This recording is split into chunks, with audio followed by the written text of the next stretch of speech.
It's been a bit longer than I meant it to. Ah, right. Where we last left our adventurers, our main characters, they had arrived in the capital city of the elemental plane of air. There, they encountered a group of voidlings that had broken into the Capitol building. They met with the Arbiter of the Plane, Tatsumaki, after dealing with these voidlings. However, before Tatsumaki arrived, they discovered what the voidlings were here to do. They were here to fulfill their end of a deal with Zan. The tiefling had broken into the vault of the plane of air, of the Capitol building, where 2 books were kept.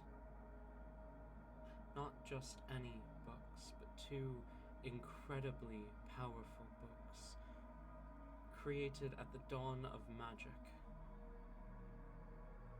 These books channel power that was never meant to be wielded by mortals.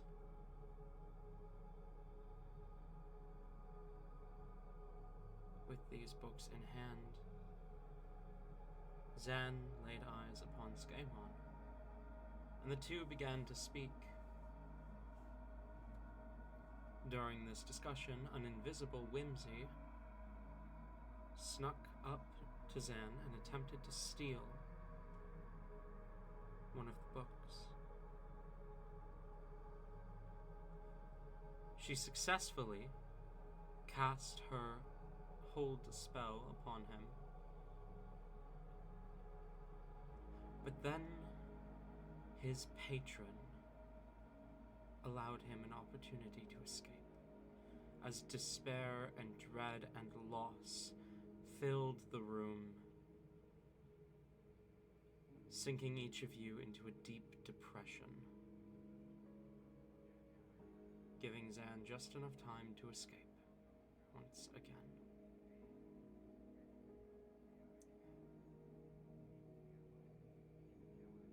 You are a day away from Jane Doe's attempt on Tatsumaki's life. And your presence, at least Skaemon's, has been requested in the station to finalize the details on the report of the incident within the Capitol building. But as you stand there, as our main characters stand there, the world spinning around them, let's find out what happens next. What did the 3 of you do? Scanlon is going to immediately start, storming out before he breaks something.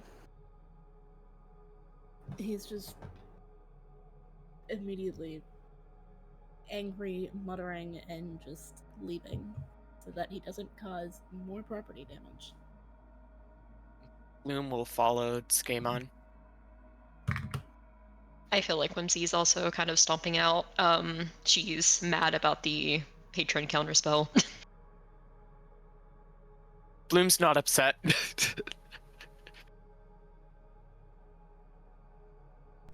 Fair enough. You storm out of the building. Anger flooding through some of you.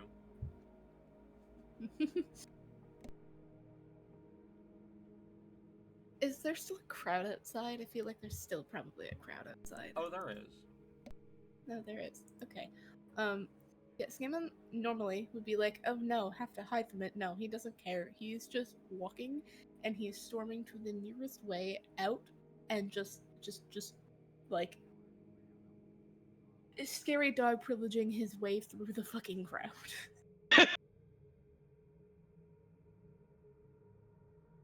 Like he is just, if people get in his way, good luck kind of thing. Like he's storming through this crowd of people. Most people He's do. finding the quickest way out.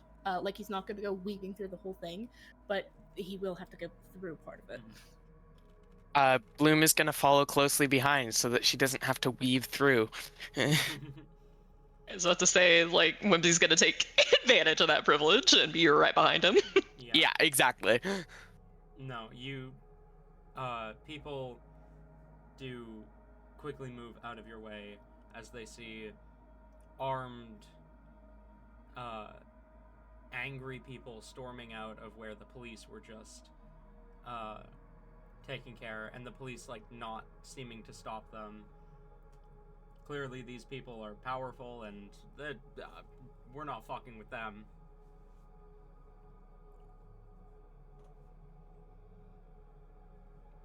A path is made clear as you storm your way through the crowd.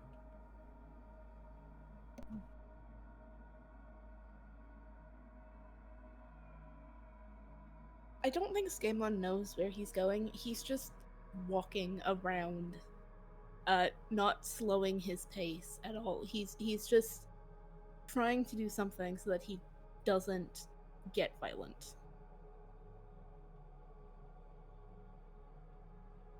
If he seems aimless for a bit, Whimsy is still pissed, but I definitely don't think she's as angry as Gamon is right now, and she will eventually kind of try to trot up next to him. Gamon, I know you're pissed. I am too, but like we should probably go, speak with the police people for like the millionth time.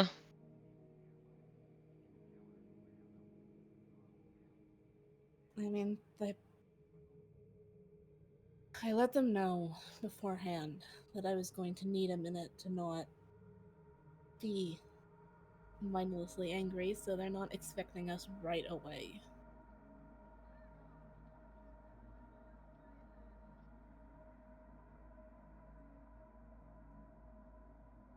I heard that ice cream is a really good way to calm your spirit. Bloom, that's a great idea! Yes. Skamon, we're totally gonna bring you to an ice cream place, and then like it'll just like soothe you. Like your angry flame that's going on right now, it'll just boop, douse it.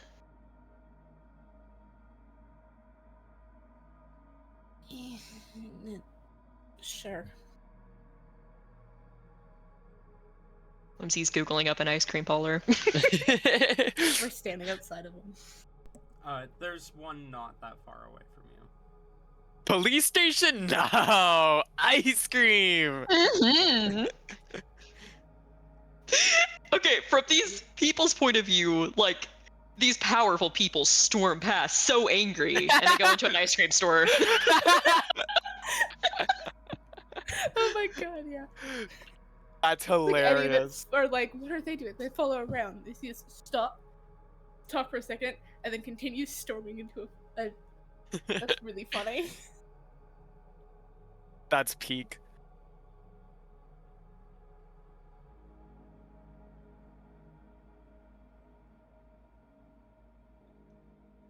Fair enough. If Whimsy's the one looking it up, then Skimmon will follow her this time. Yeah, you find one not that far away from where you guys are. Upwards and onwards.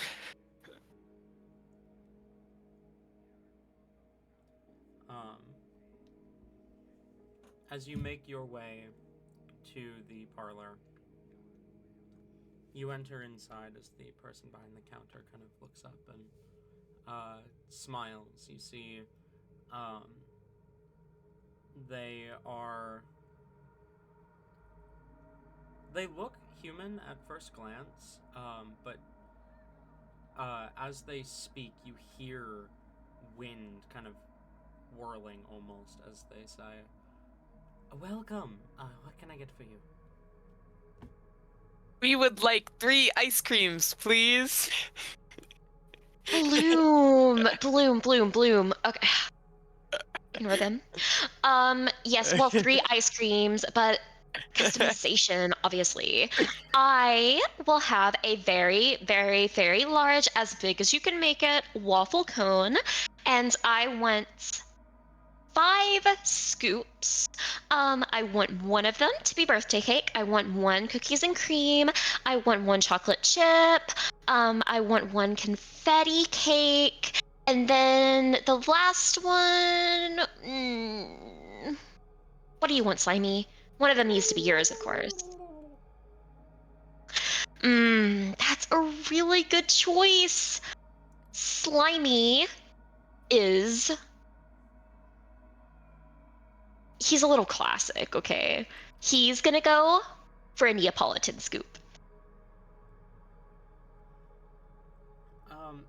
So our waffle cones are standard size,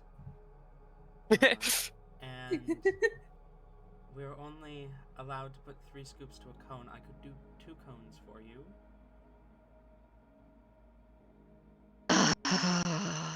Just stack it on top.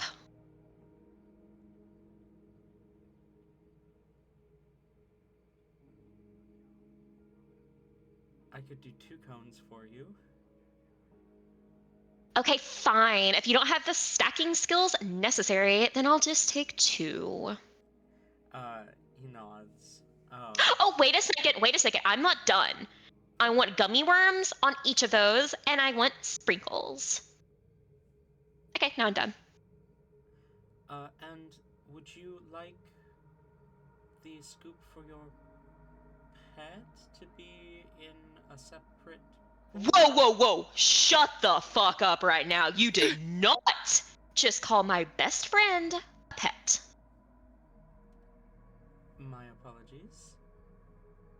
Should the scoop for your best friend be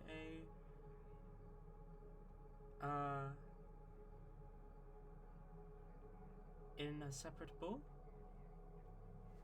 No, he's my best friend. We share everything.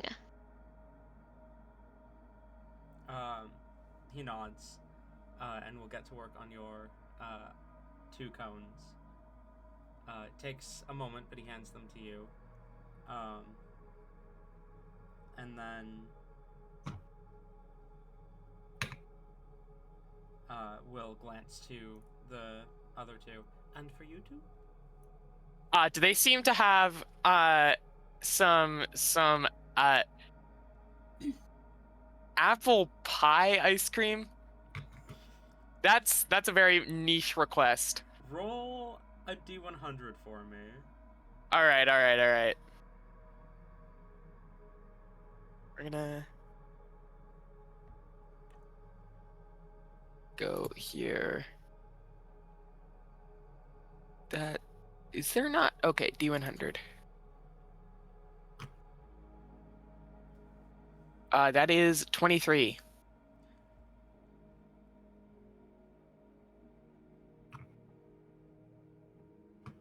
You know, it probably would have been a good idea if I settled on what the percent chance of them having apple pie ice cream was before I asked That's for really the funny. 100. I'm gonna Classic. say yes. I'm gonna say there is apple pie ice cream there. 1 scoop of apple pie ice cream, please. In a cone or in a bowl? In a cone, please. A plain cone or a waffle cone? Oh, this is too many choices. Waffle cone, please. 1 scoop waffle cone, coming right up. Would you like any toppings on that? Sprinkles or cookie crumbs or... No, thank you. Understood. He'll scoop the ice cream and hand it to you. And for you, sir, as he looks over at Skamon.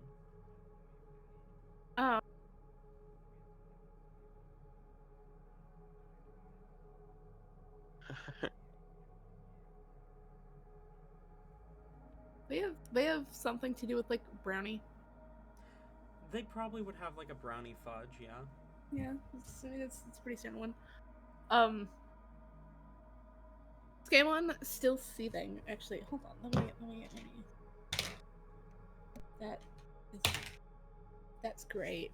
Scammon is still kind of seething, so they kind of look. He kind of looks at the flavors, and they'll like point to one of them and go, "Brownie, please, and a cone." Plain Basically, cone or a waffle cone? waffle cone, please. How many scoops? 2, please. Any toppings? The cookie, please. Coming right up. I love when this guy talks. Yeah. Oh, they're great. This was fun. Coming right up. 1 scoop. He hands you your 2-scoop brownie fudge with cookie crumble,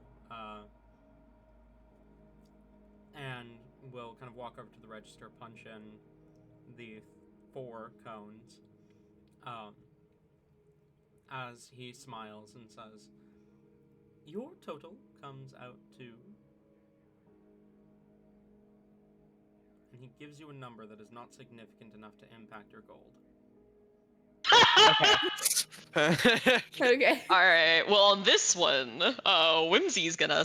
I was gonna do this no matter what it was, but especially now. She kind of scoots in front of Skamon. It's my treat, Skamon, darling. Just enjoy your ice cream. And she'll hand the non-substantial amount over. Fair enough.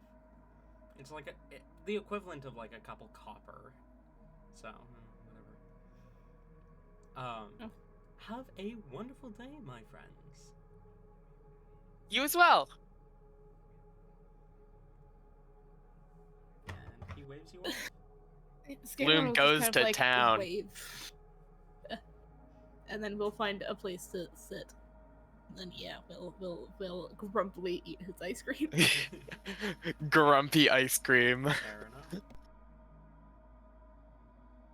Whimsy literally just grabs, like, with her bare ass fucking hand, the scoop of Neapolitan and places it on top of Slimy as he just, like, absorbs it.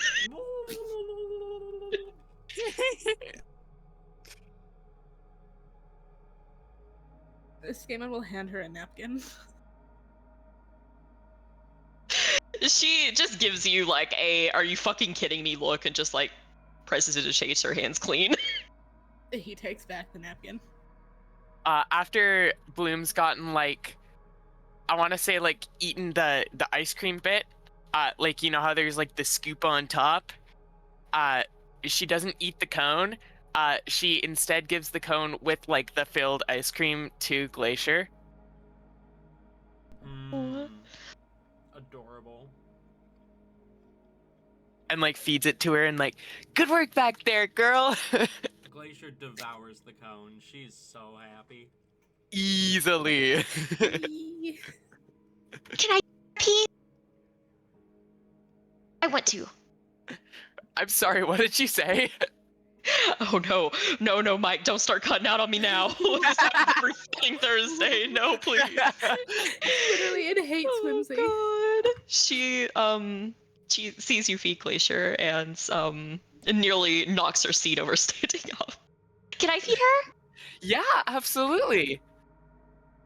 She's gonna break off a piece of her waffle cone and offer it out. It is Glacier's happiest day of her life. She gets 2 ice cream things. Oh, this is just amazing. I think Glacier's favorite time period is this one. Yeah. Okay, question. Is she similar to, like, dogs in the way that chocolate poison No. No. goes in character to Bloom?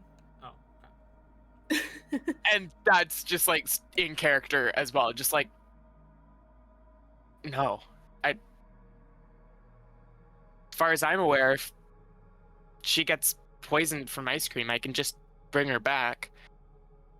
It's not painful for her. And she isn't, so. Alright. Once Skamon gets his ice cream a bit below the cone, he also breaks off like a... He goes to break off like a smaller piece, but it ends up being a much larger piece than he thought, so now he's holding his cone awkward, but will still feed Glacier a piece as well. Glacier is So ecstatic, over the moon, if you will. This is now... Glacier was on the fence about this being, like, the best time ever. I also feel like Glacier has a little bit harder of a time comprehending that this isn't the Skamon that she knows. Yeah. Like, getting treats from, one, a stranger who is really nice to her, and two, like, two of her closest compatriots. Like, she is happy. She is so happy. Skamon will kind of just pat Glacier on the head.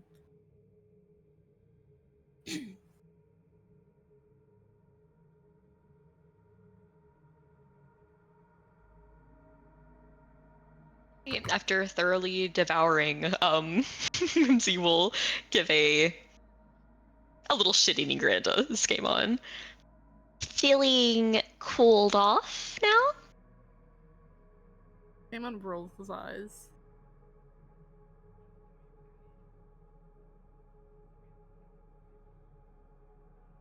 He's not gonna respond, he just rolls his eyes. Okay, so we're back to typical Skamon. So yes, I'm gonna say this is a success. Bloom, great idea. Thank you. Alright, so are you ready to, like, be questioned and interrogated by, like, a bunch of people who suck at their jobs? Yeah! Okay, let's go. Sure, why not? Alright, yeah, let's do this. Whimsy is getting up and leaving. She is absolutely one of those people that does not clean off the table whatsoever. All of her shit is still right there. Bloom tries to clean it up, but, like, that table is way too, like, sticky. And she ends up, like, giving up and then walking away, like, sheepishly. I don't think Skamon was paying much attention to Whimsy, so he doesn't even realize how bad the table is. So he does also, like, he kind of gets up slightly before Whimsy does, so he doesn't notice. Glacier comes in behind and wipes the table clean. Love that someone has to. So you know what? Instead of it being covered in ice cream, it's covered in dragon slobber. You tell me what's worse. It's the ice cream, obviously. It is. It is. Oh, I love her.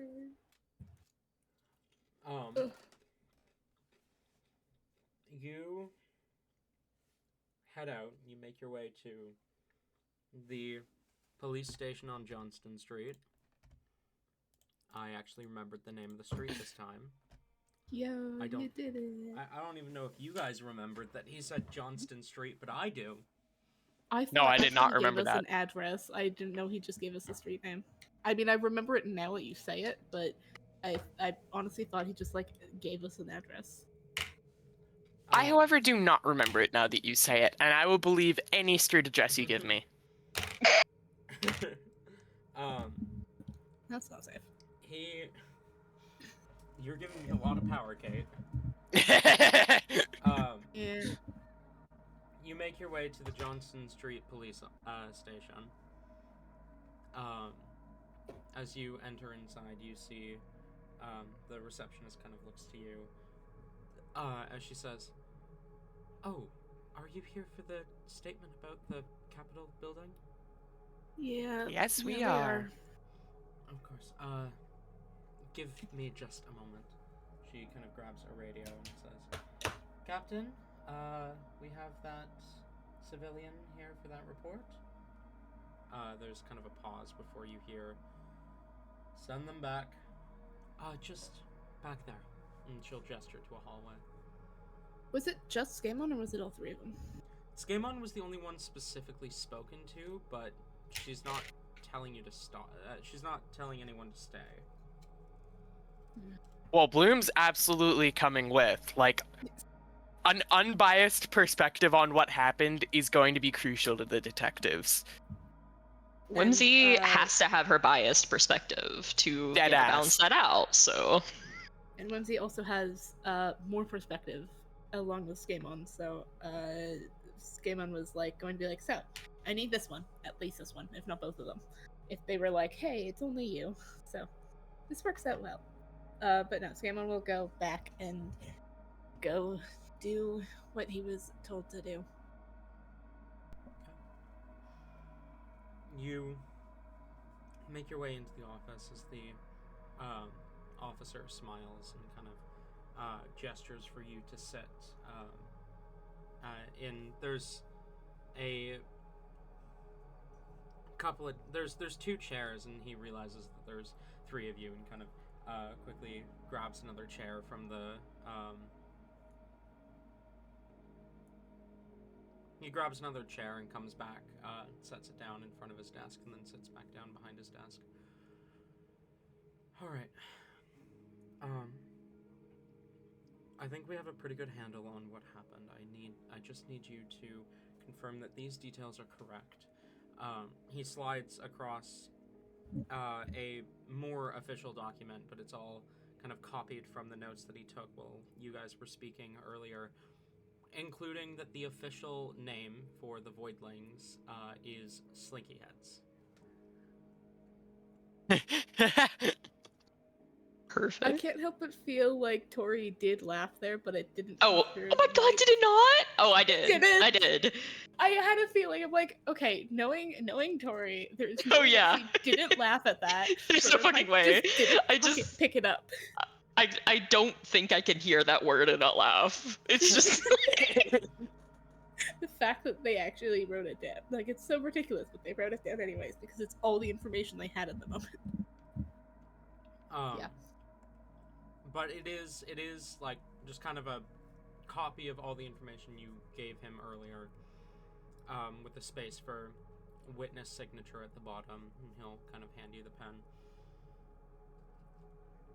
And if there's any other details that you think might be important that you didn't mention earlier.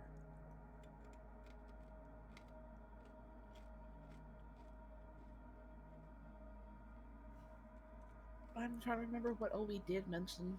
You told him they were called Slinky Heads. You told him they were from the Void. You told him how to kill them, how to fight them.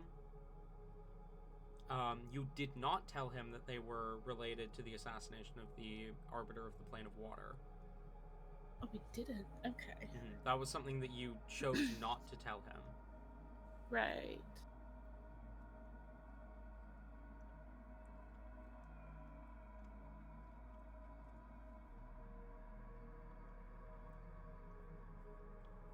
And you told him that Zan was behind the attack. Okay.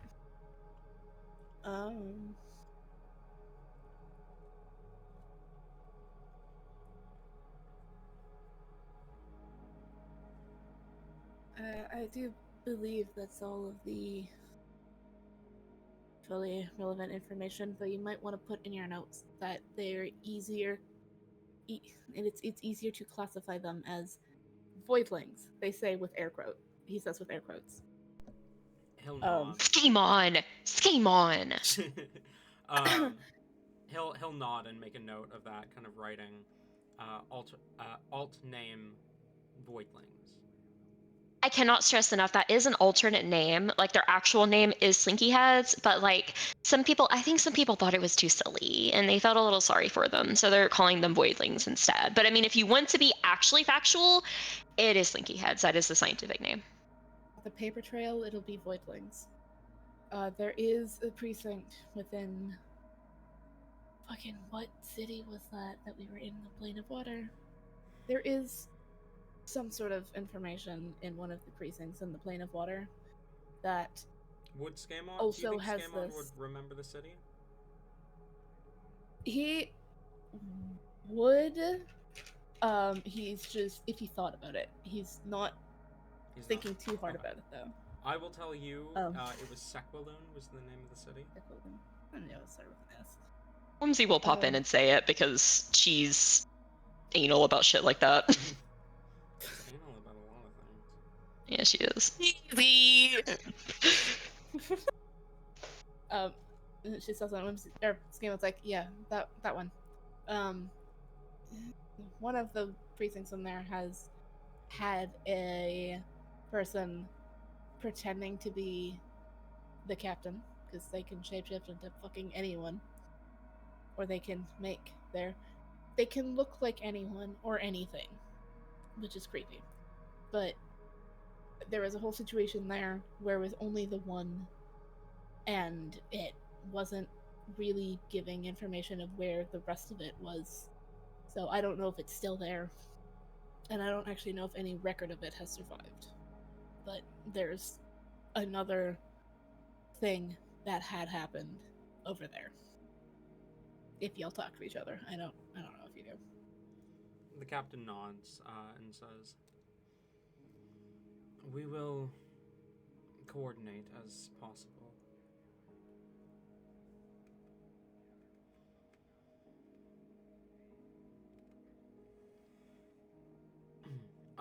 Anyways, other than that, Skamon will probably fidgeting with the pen the whole time.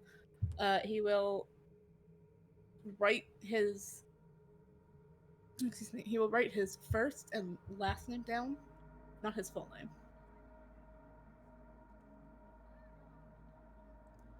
The captain nods and says, "Then thank you for your time. I'm sorry to have pulled you away from whatever you were doing here." Yeah. Hey, is there a possibility that if you were to find any other information about Zam, the tiefling guy, that you could contact me about it? If you leave your contact information at the station, we certainly can. Sam is like, do you have still holding the pen, do you have something I could write it down on? Now. Or do you need me to do that at the front? He will slide you a form for you to fill out your contact information. Yeah, Skamon fills out his contact information, and it's like, yeah, so, I have, yeah. So if you could, let me know if there's any sort of situation involving him that you know of, whether it be from in the past or what happens next, please let me know, because I need to find him, or he does something worse.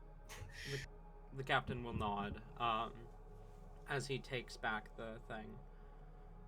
Thank you for your time. Mm-hmm. And with that, Skamon will start leaving. Okay. Bloom will as well. Oh. Me three. Alrighty. Then you all head out, and where do you go next? It's a great fucking question. Where do we go from here? I don't know. Time of day is it? Like, it was early when we, or well, no, it was kind of like 9-ish when we left at the hotel, I think. Then we spent some time at the first library.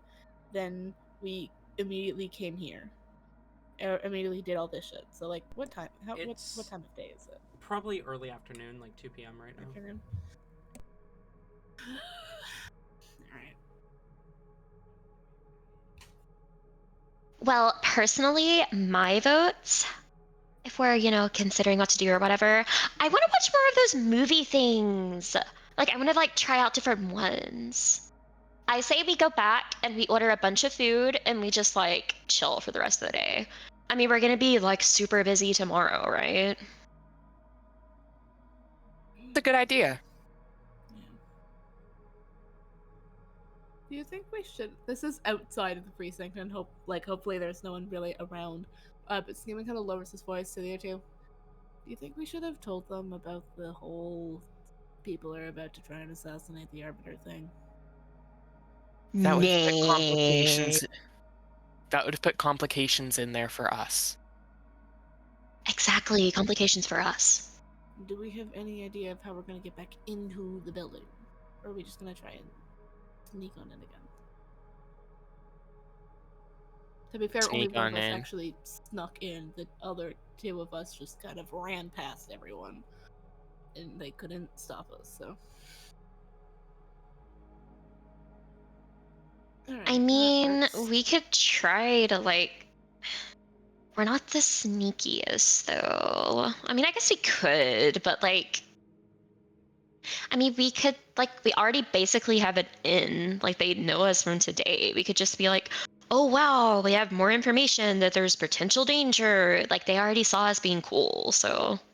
Yeah, but that's stuff that you'd bring to the police, not to the Capitol building.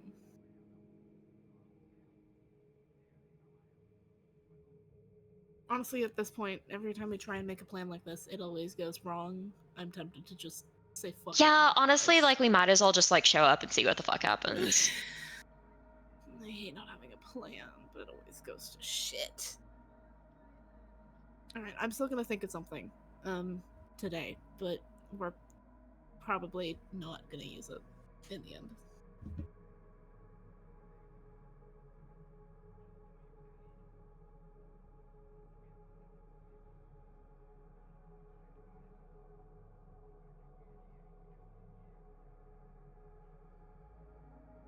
Other than that, yeah, no, food and not dealing with fucking people sounds like a joy right now.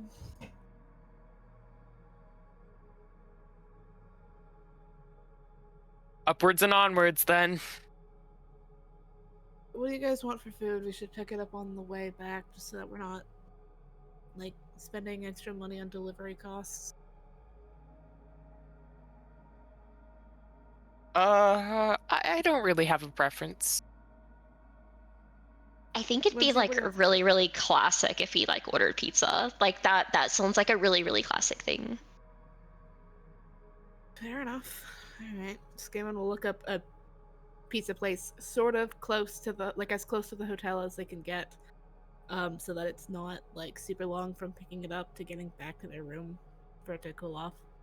And he'll time it so that he can place an order and pick it up without really waiting.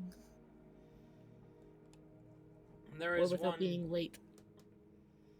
There is one within walking distance of the hotel, and you manage to place your orders. You do have to wait a little bit after you get to the pizza place to pick up your order, but it's not too long. And you make your way back to the hotel room. Okay, now here's the question. Did any of us remember the room key? Yes, we did. Here we go. And he'll grab his, not from his wallet, but from, like, a separate pocket, and then open the door. Amazing. The amount of times I have done that where I'm like, fuck, where did I put the key? And it's just in my pants pocket so that it doesn't get, like, demagnetized or something. Mm-hmm.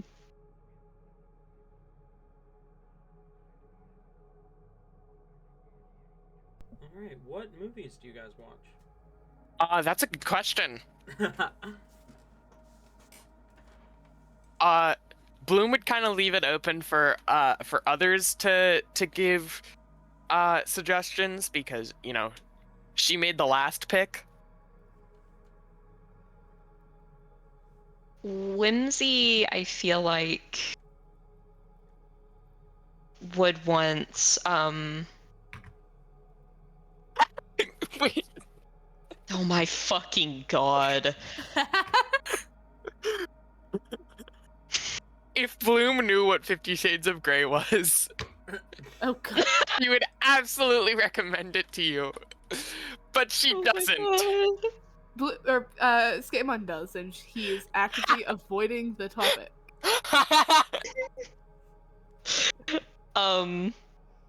Whimsy would suggest a. I feel like she's probably, at least from what little like she's been around society so far, she's probably picked up or like seen a few things. She, I think, would want to watch like some type of like animated movie. Bloom introduces you to the wonderful world of Ghibli. Bloom would be a Ghibli fan. Oh yeah. That feels correct. Oh yeah, she would. She absolutely would. Bloom like pulls up a couple of options and is like, all right, so we can watch Princess Mononoke, we could watch Spirited Away, or Castle in the Sky. Those are my 3 favorites.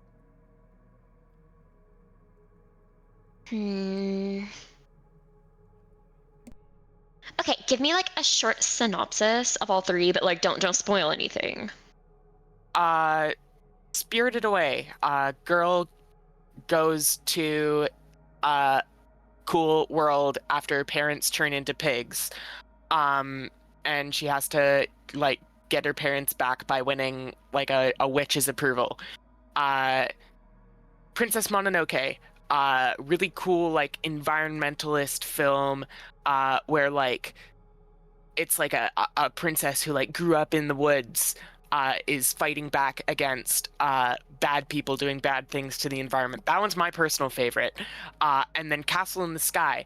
Think of like an ancient civilization of like these people who lived way up in the sky in a castle. One of those such people is still alive and like falls down, and then this like regular unassuming boy meets her, and then they have a happy little time. Okay, the third one is somewhat reminiscent of my like situation, so that's the one I want. All right, we I was watch gonna say, Castle in the Sky.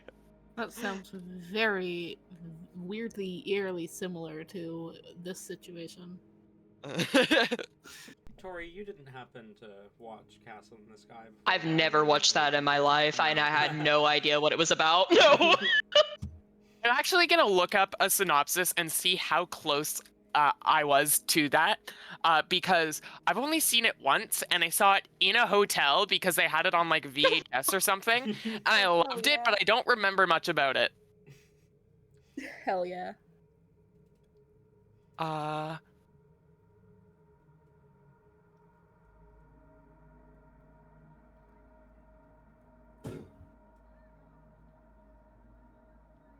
Yeah, close enough. Fair enough. Alright. You guys eat pizza and watch movies for the rest of the day? Yeah. Hell yeah. Alright. As night falls,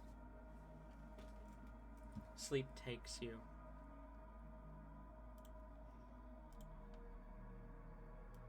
But for one of you, sleep is restless. Bloom. Yes. As you pass off into the realm of dreams, the thing that binds you to this plane,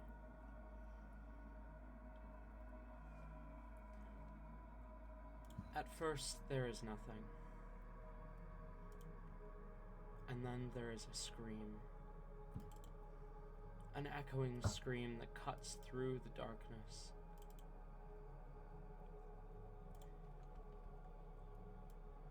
And you are standing in a land of ice and snow. Blood staining the ground.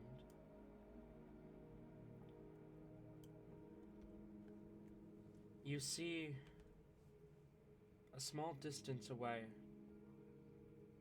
a young girl.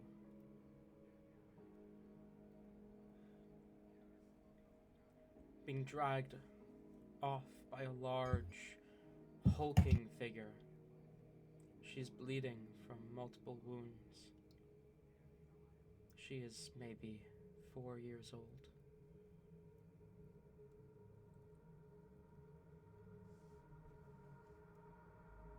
What do you do?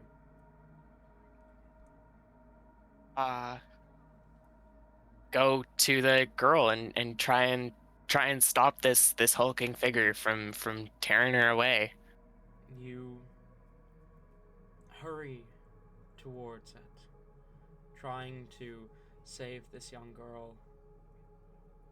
As you reach out for her, your hand passes through her,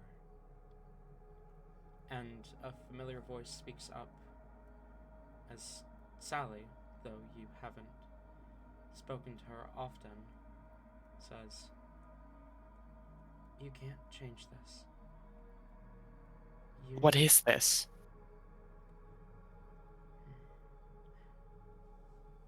She snaps her fingers as everything freezes for a moment. Time stops moving, save for you and Sally. Even the snow falling freezes in the air, and you can look closer at the snowflakes to see the crystals that make them up. As she turns your gaze to the child, she snaps her fingers again, and in an instant you see a woman, standing tall and proud, long hair falling past her shoulders, white in color, a golden mask over her face and golden plate armor over her chest. And you can't make out her face, not because it's hard to see, but because it is constantly changing. She snaps her fingers again, and the child is back. The snow continues to fall as she's dragged off by this hulking figure. Then you are underground. Above, you see stalagmites of ice hanging from this, or stalactites of ice. Thank you. I didn't want to say it. Stalactites of ice hanging from the ceiling, and a palace of ice in front of you. As this young girl is dragged through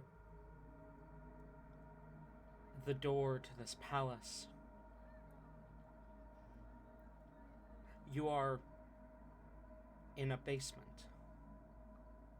Test tubes holding humanoid forms. The young girl on her knees as she has been crying. Now that you look at her, the pale skin, the white hair, you see so much of Jane Doe in her. So much of the shapeless, nameless woman that you've been hunting. As she looks up to a large man whose figures are hidden in whose features are hidden in shadow, he looks down at her and says, "You belong to me now, girl.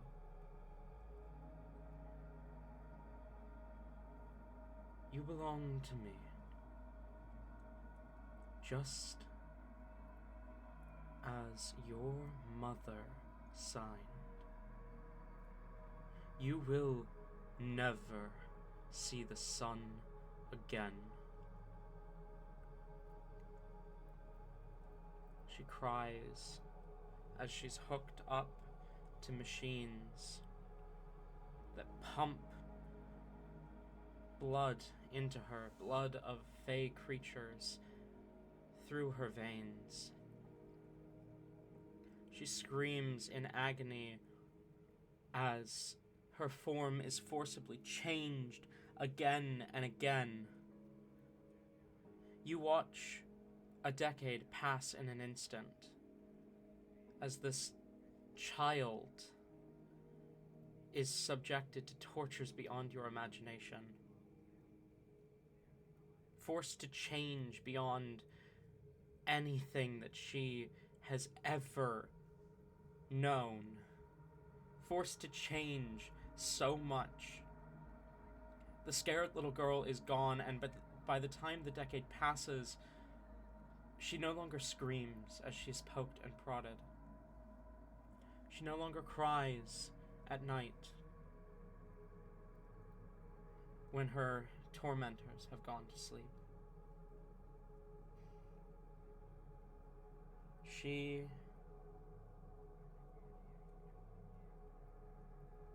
is still for a long time.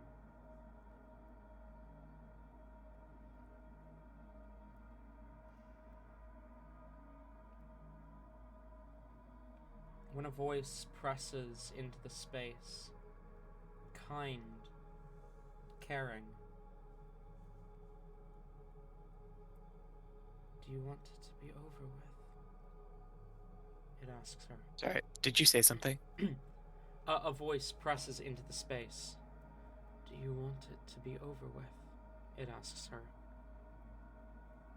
She nods, but she doesn't have the energy to answer anymore.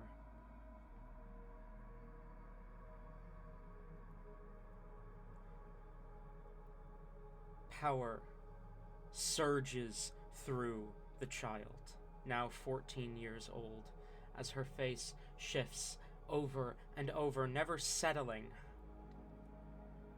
In an instant, her name fades away to nothing, as she does not gradually become an avatar like most avatars do. She is in an instant changed into a being of almost godlike power. Her physical form shifts and changes, and she slips from her binds. She becomes incorporeal as she steps through the walls of the palace. She grows wings as she flies out of the Underdark that she has been held in. She walks through the snowy wasteland where once she had been dragged. Now she walks a free woman once again. Now he walks a free man once again. Now they walk a free person once again. The voice presses again as she asks it weakly. Who are you? I am the unending developer. Did that... Hang on. My reactive didn't... Did that go through? No. Last I heard was, who are you? I am the unending developer, the god of faces. And I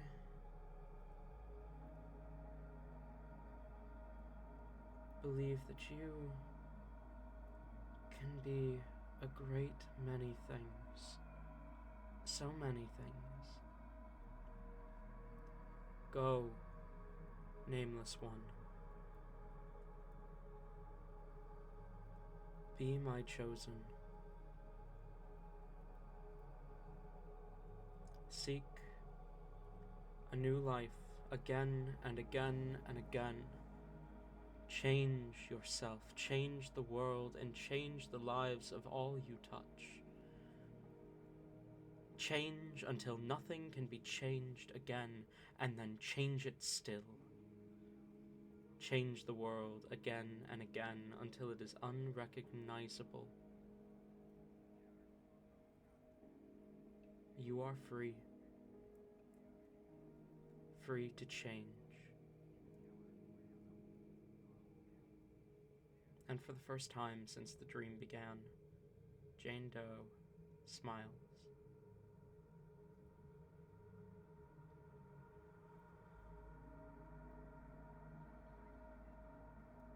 You know, no matter how much sympathy you have for your targets, if they seek to destroy the timeline, if their actions will break the world, they cannot be forgiven. But whatever Lord of Dreams has pushed this vision into your mind, or whichever other god, or stronger it may have been, clearly wants to make that difficult for you. It's up to you, Bloom, how you take this. As morning comes and you all awaken, the day of the meeting, what do?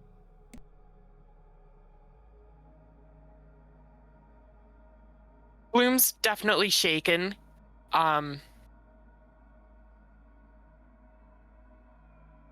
She don't look too firm. I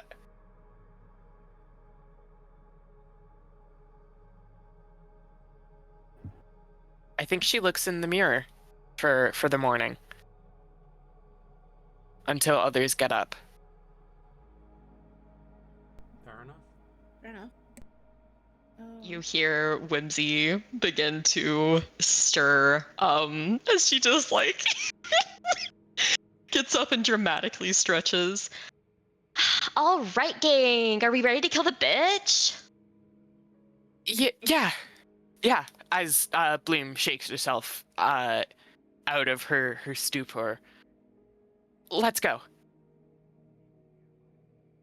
Game on. Ready for some killing? Despite the fact that he has yet to actually open his eyes, you just hear a heavy sigh as he just grumbles, "Yeah, fine. Let's deal with this." If I did, okay. We all know the plan, right?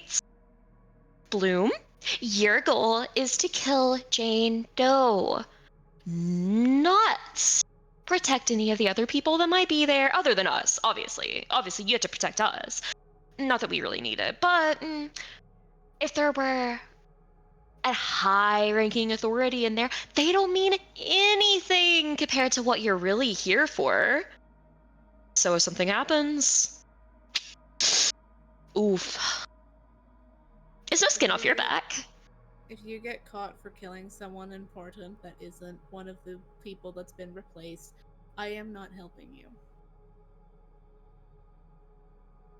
I'm not saying that I'm saying, okay, what would it really hurt if we just, like, let them do, not the whole ritual thing, but, like, I'm sure that she's tried really, really hard to kill this arbiter this whole time. Might as well let, like, the person have a little bit of satisfaction before we kill her violently. Oh. I don't think you really understand what's at stake here. If we are off by a minute, by seconds, this world dies.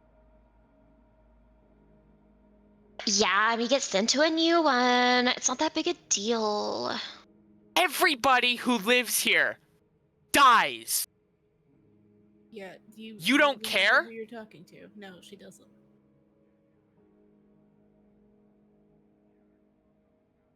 All right, Bloom. I see. Obviously, you care about them, so we'll see what happens. We'll see how it plays out. If it comes between you and killing this thing, I'm leaving you in the dust. Damn! Bloom like gathers everything and like walks out. Fair enough. Game on. Someone woke up on the wrong side of the bed. There's something bothering her. Oh, really? I don't know, but it looks like there's something bothering her. I mean, I guess killing does bother some people. She seems really nice. She's probably really not into that. Meanwhile, her whole job is like bounty hunting, essentially.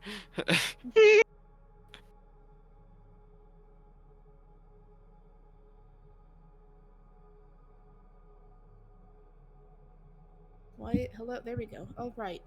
Well, let's just try to not be a raging bitch to people today, please, for a little while.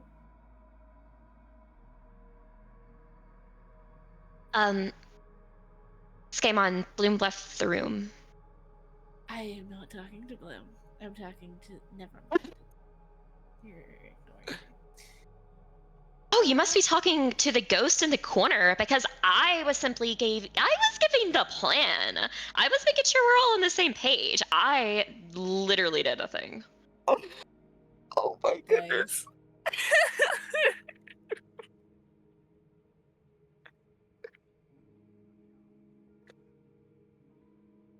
Fine. Either way, we need to try to not fucking die. I mean, yeah, that's generally pretty smart. Uh-huh. Alright, well. Let's probably make sure you have everything first, because yeah, we don't want to leave anything behind, because we probably aren't coming back. I keep like literally everything of import in Slimy.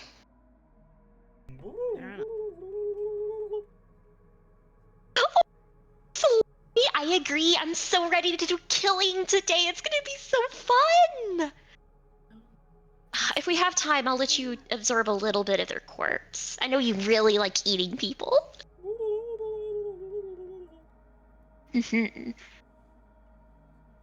One of these days, we're gonna get some sort of like speak with animals scroll, and we're gonna start like, I don't know if that would work on him, but we're gonna find something that allows us to actually understand him, and he's gonna be like almost the opposite of whatever Whimsy says, but then he's like, yeah, okay, whatever. Here, I was gonna make the joke. We finally hear what Slimy's saying, and it's just, oh God, please help me!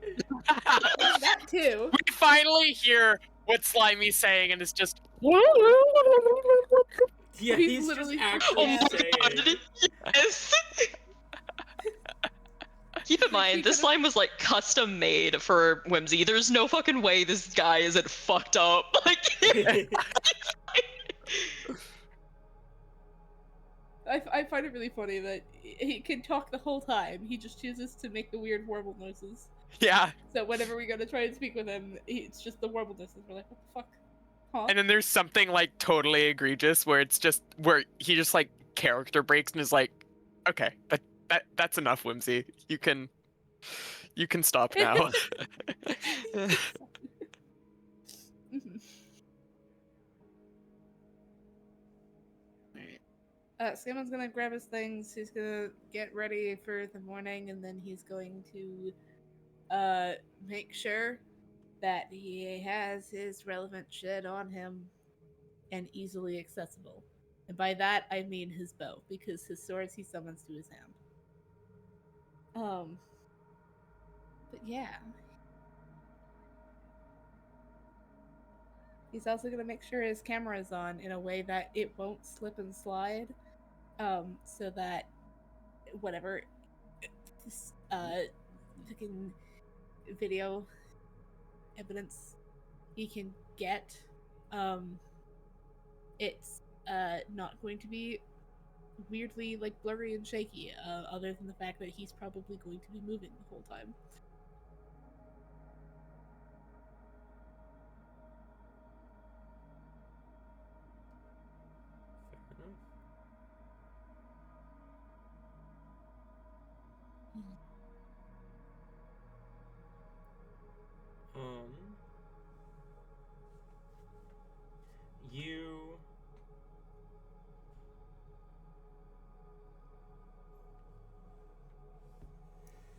You make your way, just to confirm, there's nothing else you want to do before heading to the meeting, right? Not really. That's kind of the only thing we've got going on at the moment. We're probably gonna grab something to eat on the way, so we're not fighting on empty stomachs. Okay, fair But enough. other than that, do we know what time it is? Like, what No. time is this thing at? No, we don't know what time it's at. It So, is yeah. notable that Bloom is not getting food. Bloom is not meeting up with you. Bloom is going to the place like immediately, and waiting until the first sign of trouble.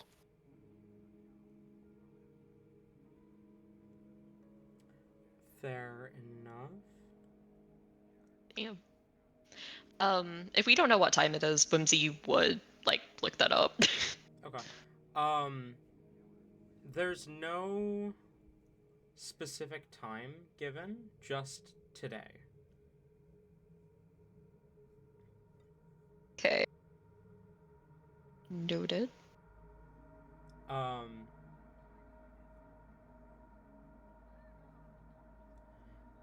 However, if you are looking for a specific time, you do find kind of an online discussion thread that compares the timings of people coming and going for previous meetings that put the most likely start time around noon, so around like 12. Okay. Let's entrust the entirety of the world to an online chat room. Perfect. Oh, yeah. That honestly seems like a whimsy thing to do. Yeah. Yeah. Trust the internet. Trust the internet, it's never wrong. The internet would never lie to me. Exactly.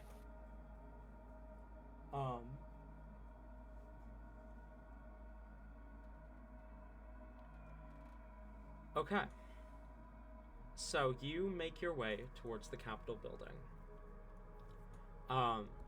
Even in the early morning, the building is now heavily guarded. There's no one is being allowed in or out without identification. That's okay. She's kind of just like lurking outside right now. Fair enough.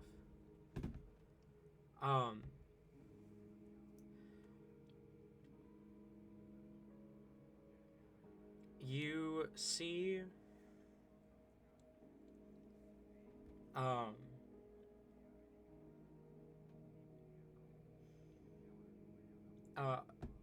okay, the other two of you, Whimsy and Skamon, are you guys also kind of scouting this out? When they get there, yes, Galen will be. I imagine so. And just for the record, she is letting Skamon know that, according to the completely factual internet, it will happen at noon. Okay. Like she announces it like it's a very specific time that it is absolutely going to happen that has been publicly announced. And then 12 Skamon like looks at PM. it, and then Skamon looks at it and is like, "Yeah, this is official." It's officially stupid. He doesn't say that. He would not say that. He does not want to face the wrath of Whimsy this early. He would not say that. This early in the morning, I should specify. Yeah. Maybe later. Maybe later when he's fucking awake. But not this early in the morning.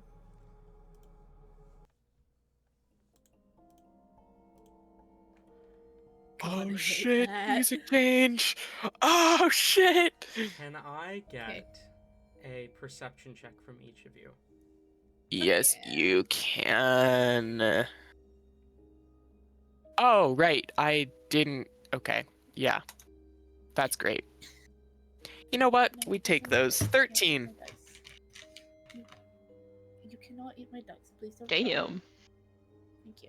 Anything above a 10, I'm happy with. Whimsy has her eyes fucking peeled. That's a natural 20 for a 27. Okay. Crazy. That's a natural 20 for a 31. 27. Crazy. and I'm then- chilling with my 13. Okay, I was gonna say. Okay. You keep your eyes peeled as you watch the building. Do each of you watch from different angles, or do you all watch together? Different angles, I would Yeah, assume. probably different angles. At least different angles from Bloom, and then the other two, if not 3 different angles. Yeah. Yeah, I would Whimsy's too assume much of so. a leech to like leave game on, but So the one that got like the lowest and the higher ones are together. That's really funny. Okay. That is really funny. Understood. Bloom. Yeah. Start with you. As you watch, you keep your eyes peeled. You see, sorry, I'm pulling things up. You see around 11. There is a somewhat important looking man, with 6 pairs of blue feathered wings kind of extending out from the back of his head. They're small wings. They're not like massive. Hang on, what the fuck is going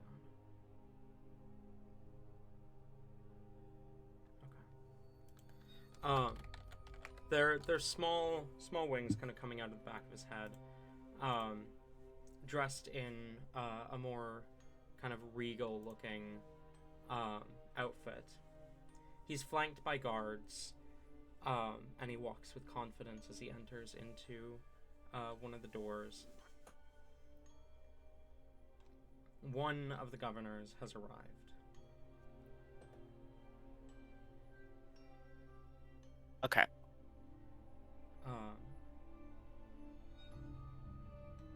Skamon, Whimsy. You two keep your eyes peeled as you see a familiar face approach the building, flanked by a number of guards, a large number of guards. Too large. Uncomfortably large, the number of guards. Maybe 20, 25 guards follow her. You recognize the governor as the thing calling itself Governor Aolith Winsel. That's However, the dead one, right? that is, yes. Oh, great. However, both of you also notice something else. She walks with one of her hands hidden beneath her cloak, which normally wouldn't stand out as strange if it weren't for the fact that you notice a small point of bone white peeking out from beneath her cloak.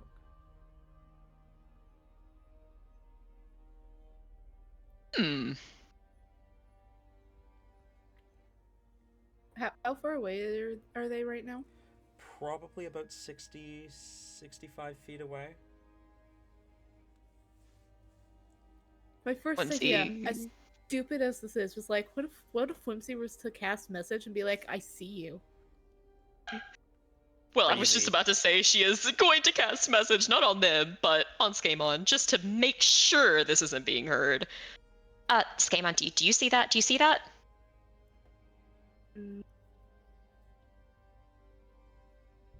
Oh my god, my mic. Okay. Here we go. That I do. That's totally her, right? Like, it's totally, yeah. Which one? The thing that died or the thing that killed the thing that died? Probably the thing that killed the thing that died and then, like, took over the identity. Did you not see the bone thing? I did see the bone thing, but I was unsure of which way to believe that, because it could just be they came back and then killed the bone wielder and then took the bones. guess I don't know about that. I don't know about Could that. be either, honestly. It could either be the bone one or it could be the dead one. Well, I mean, either way, it's not like really good. Either way, really. It's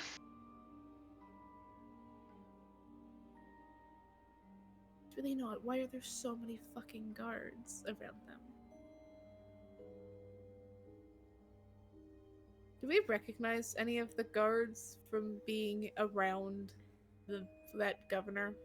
No, none of them are familiar to you.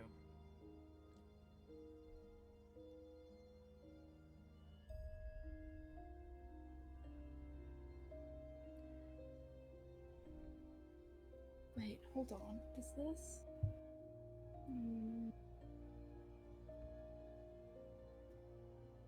No, I don't think it would work like that. Probably not. Hold on. I'm looking something up, but I don't think it works the way I want it to work.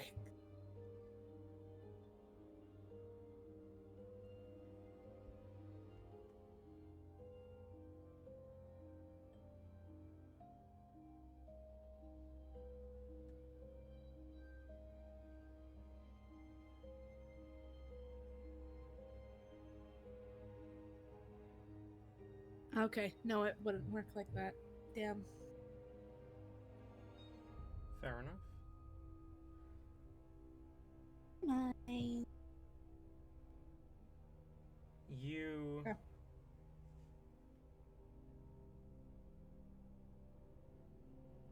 continue to watch as you see another familiar figure approach, flanked by a pair of guards. Her smile, however, doesn't reach her eyes the way it did when you spoke with her the first time. Kami Kazeno, the High Priestess of Skylar that you met when you first arrived in the Plane of Air.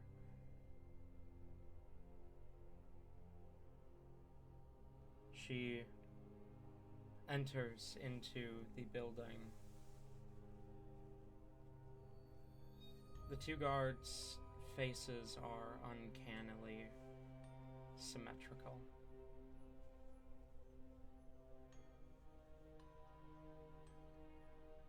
Bloom, you watch another figure enter, also flanked by guards.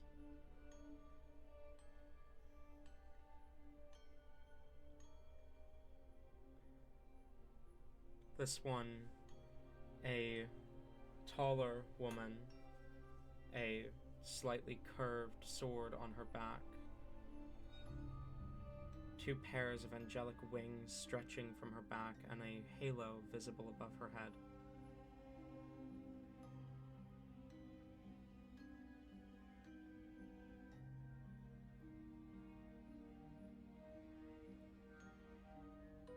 You watch another man, Bloom, also flanked by guards, maybe 4, with large wings that seem to shift with stars. Fuck. Pale skin dressed in black and gold. I was gonna be here.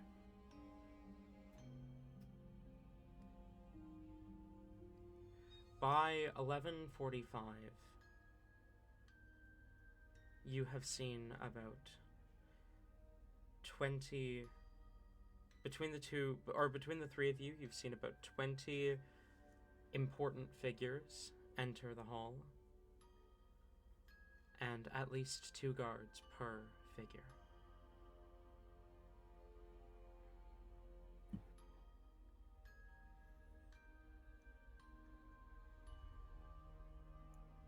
And after 11:45, you see no more enter. What do you do? Bloom Scanlan's gonna tries grab to Whimsy sneak and in. go to regroup with Bloom before she does something stupid. Sorry. It was... Okay. I mean, if Bloom does something before Scanlan can find her. I mean, yeah, Bloom's gonna try and like hop in through a back window or something. Okay, roll investigation to try and find a place that you can sneak in without guards noticing. Meanwhile, Skamon and Bloom, both of you roll investigation to try and... Not Bloom. Skamon and Whimsy, both of you roll investigation to try and catch up with Bloom before she does something stupid. That's 11. 12. And I'm going to need just a second to go and run and grab something. I'll be right back. All right. No. The Oh, book of no. consequences. That, yeah. No, he's getting the Monsters of the Universe book. Almost certainly. Yeah. Unless there's something else he forgot. I know he's grabbing that one because he told me that that's the one he needed.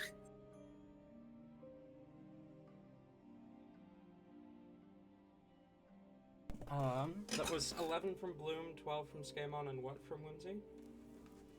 3. Okay. Damn, if only there was a 10 in front of that, it'd be 11, 12, 13. Bloom? Yeah. I need you to roll me a stealth check.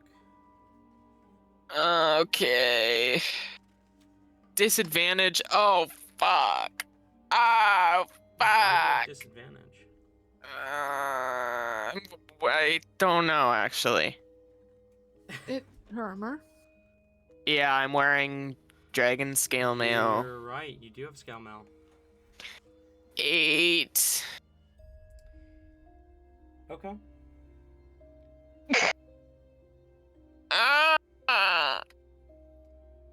Can I argue that I would have had Glacier making a distraction.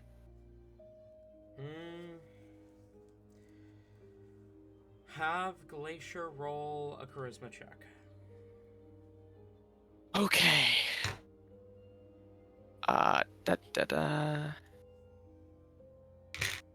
Yeah, no. That's gonna be a 5. Oh. You find a window when you hear a voice kind of call out, "Hey, what are you doing?" And the click of a firearm as you kind of turn and see a guard kind of approaching, some sort of rifle in hand. You're just the building. It's so beautiful. Back away from that window. My apologies. I just wanted to get a closer look. I didn't Skamon mean and to offend. Whimsy, you find Bloom at this point as you kind of approach from a distance. You see Bloom kind of backing away from a window with a gun pointed at her. Oh, those are my compatriots. I They're don't think you would have Skamon's gonna noticed them fucking. yet. Okay, I was like, Okay, never mind. We overhear something about Bloom being like, "Oh, look up there! There's my friend." Skamon's going, "Nope." Absolutely no. Never mind. Whimsy. Doesn't see them. I'm not gonna. I won't do that. I just really like architecture, and this is unlike anything that I've ever seen. As she's stepping away from the window. Roll a deception check. Yeah, absolutely. 14. 14.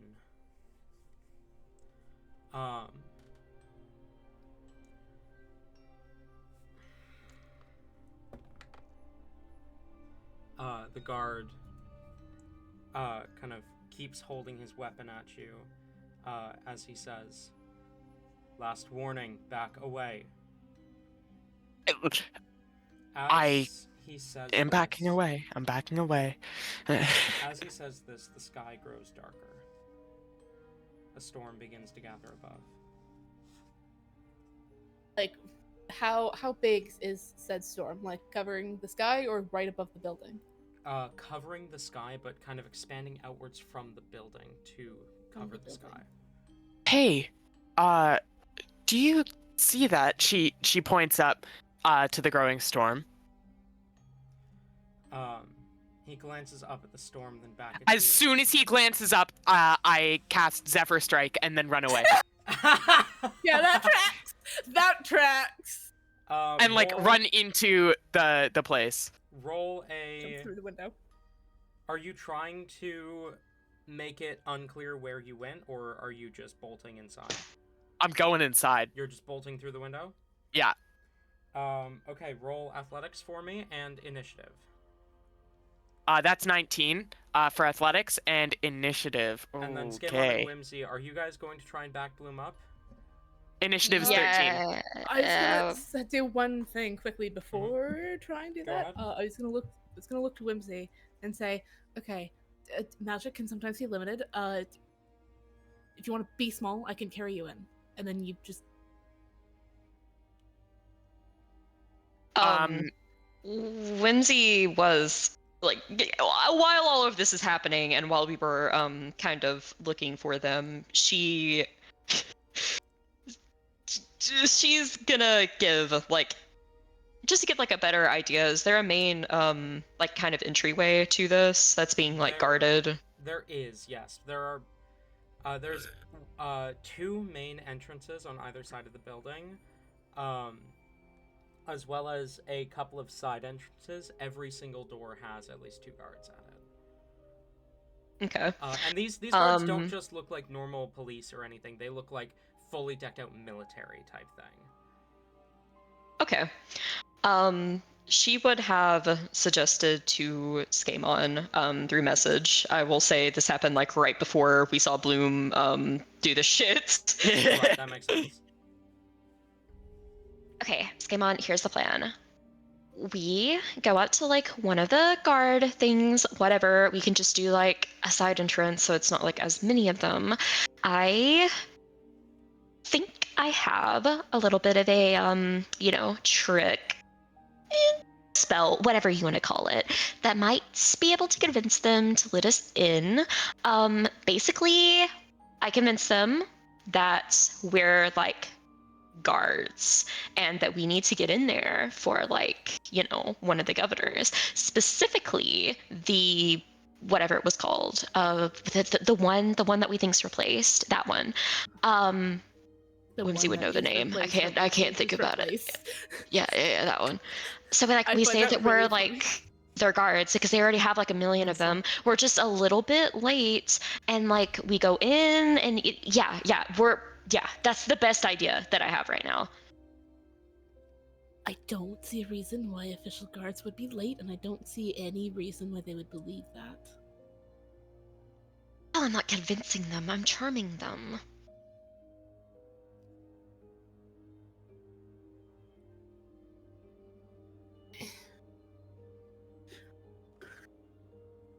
Okay, let's keep that as an idea.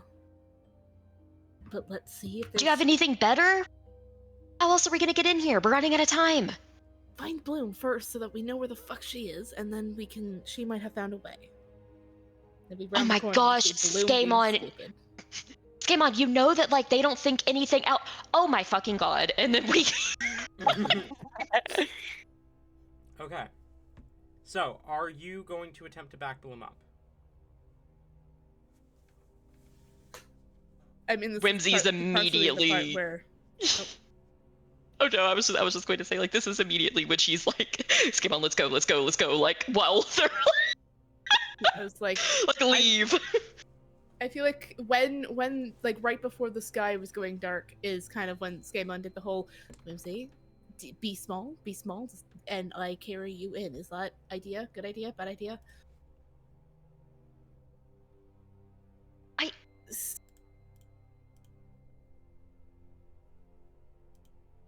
Fuck it. All right. This could be such a fucking waste, but if it works, it might be useful. I hate to do this on one person, but it's just gonna have to be the way that it's gonna have to be right now. She is going to try to cast mass suggestion on literally this one guy. And is going to say one sentence.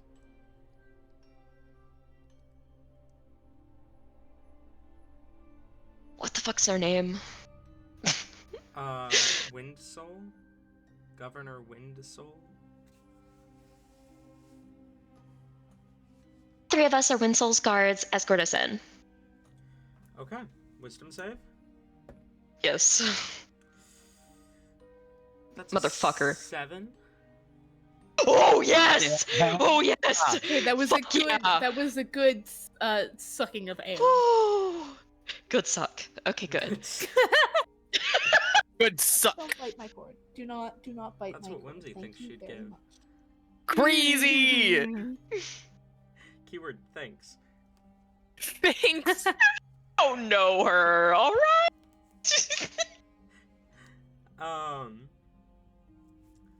The guard immediately kind of shifts, standing more at attention, as he says, "Of course, follow me."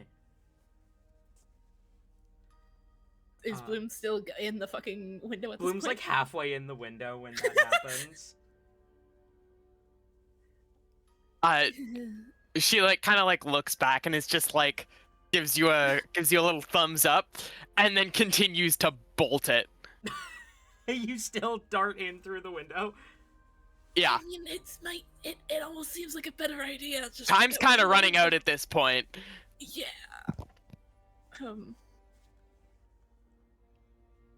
Fucking Skamon is no. I don't want to separate from Whimsy. That seems like a bad. It's almost always been a bad idea. She just looks over to Skamon. Just follow them. Don't do anything stupid. It'll take us longer if we make a scene. Follow them by follow Bloom or follow them by follow the guard. Follow the guard. It's fucking okay.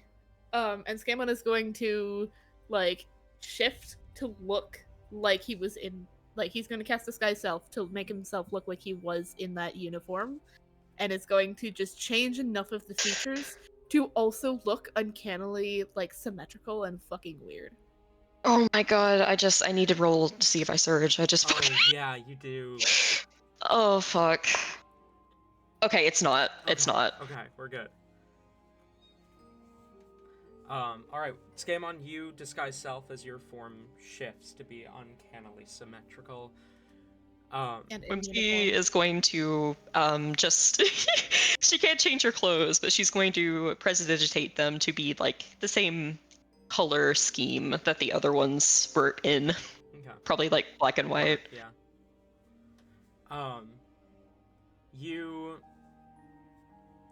The two of you follow as the guard leads you towards one of the side entrances.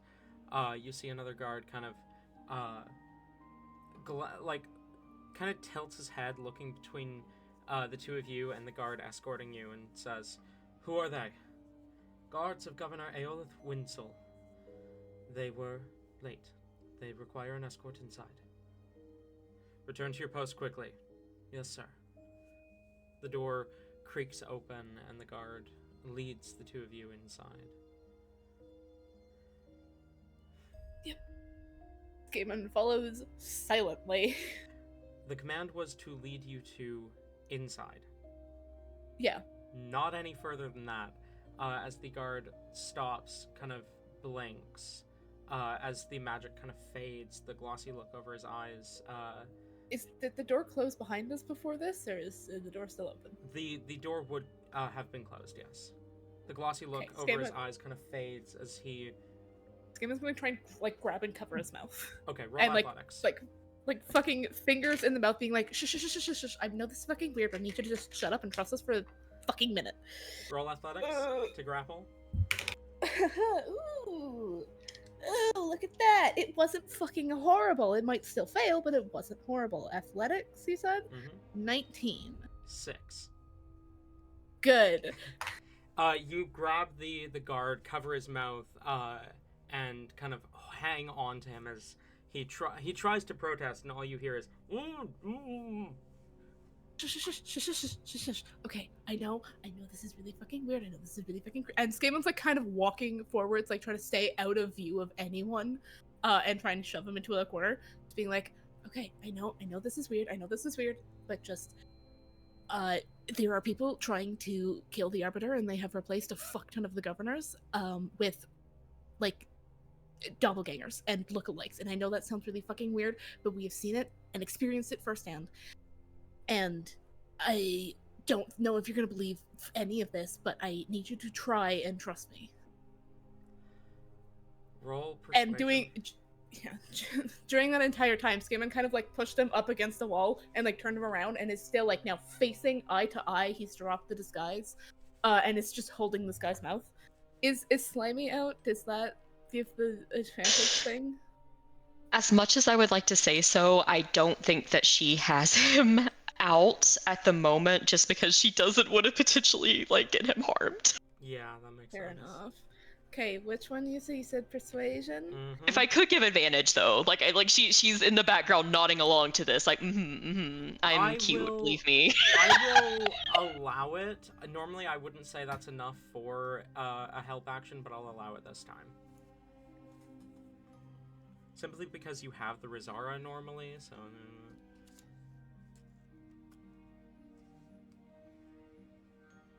I rolled the same thing twice. That is going to be 17. I mean, that's nothing to scoff at. 17. The guard kind of just nods, wide-eyed. Can't say anything because his mouth is covered, but kind of like wide-eyed nods.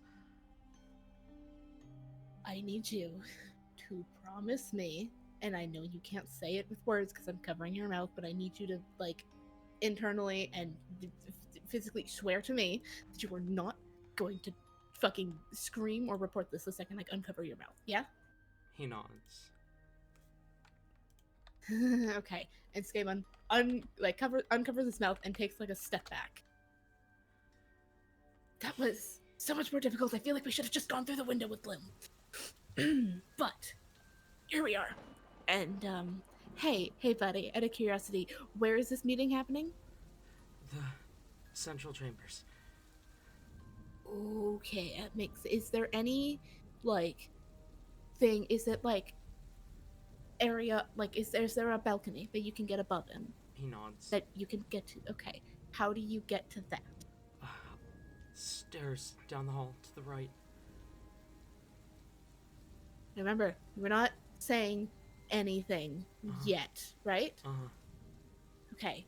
If you start hearing like bad shit happening, yeah, fucking say this is what's happening, and the people are needed inside. But before then, nothing. Okay, Whimsy, let's go fast. And Skamon is gonna kind of grab Whimsy's hand, and unless she has another idea and is protesting, he's gonna start like running for the stairs as quietly as possible. She is definitely following. Okay. Meanwhile, Bloom,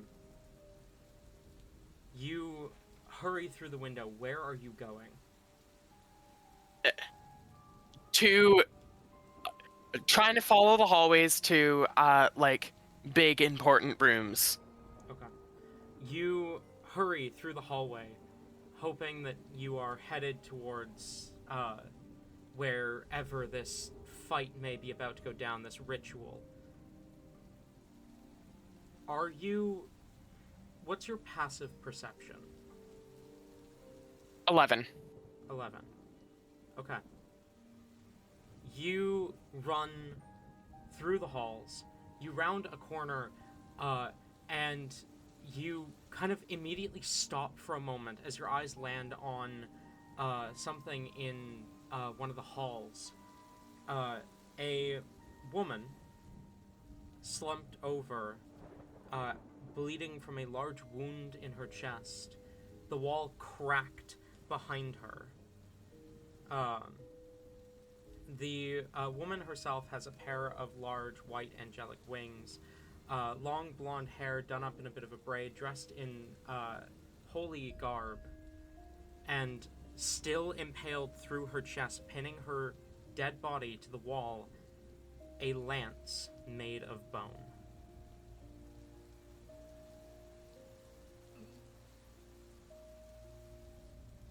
Thaumaturgy. Guards! Emergency! Before I continue running away. You call out, your voice echoing through the Capitol building as you begin to hear footsteps rapidly approaching from multiple directions. You manage to dart away unseen as you keep searching. Roll investigation.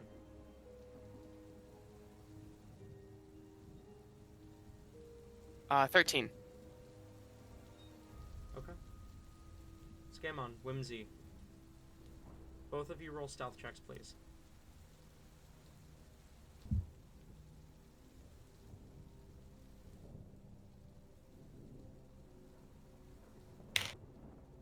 Okay. 4. 17. 4. Four. Oh, no. 24. Oh, 24. Oh. No, I rolled an 18. I rolled 6. That was 24, not 4. Okay. 24 and 18, did you say, Whimsy? 17. 17. Okay. You both move quietly through the halls, your feet making next to no sound as you quickly make your way up the stairs where you were pointed to. Hurrying through the halls, you see a governor that you never met, pinned to the wall by a lance made of bone, dripping blood from the wound. The wall still cracked behind them in a mirror of the death of Governor Windsoul, or the thing calling itself Governor Windsoul.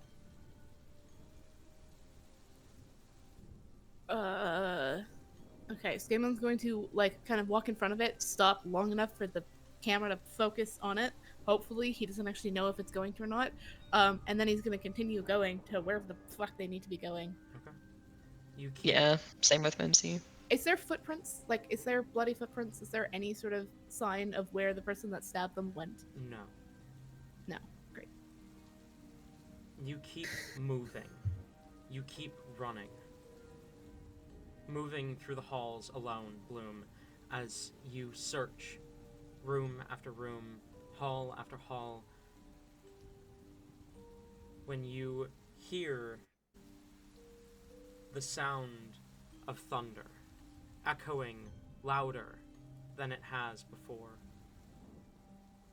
you throw open a door as you see a large room.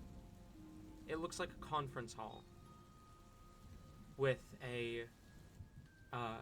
about 15 different people inside. Guards along the edges, and at the head of the table, you see Tatsumaki is there, but she looks different. Her hair stands on end. Her eyes glow with a blue glow like lightning running through them. Wind whirls around her. Her form is larger. And there's parts of her that almost look like they're made of cloud instead of flesh. As attention turns to you, you run through the halls, trying to find it, and find it quickly. As you make it to the balcony overlooking the scene, you look down into a conference hall. Just as their attention turns and a door is thrown open and you see Bloom on the opposite end of the hall.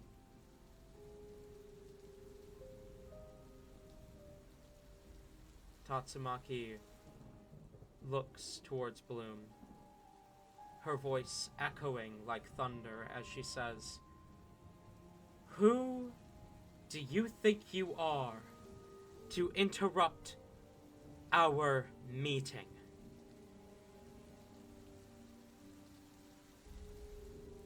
You don't look quite right. I could ask you the same question.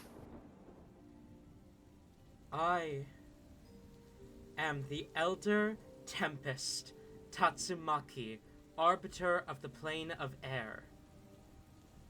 The form you met me in before was a weakened form. I am Bloom, Time Agent. This world is in trouble. I know of your ilk, Time Servant. I did not ask for your help. Yeah, well, if you don't get it, then you're gonna die.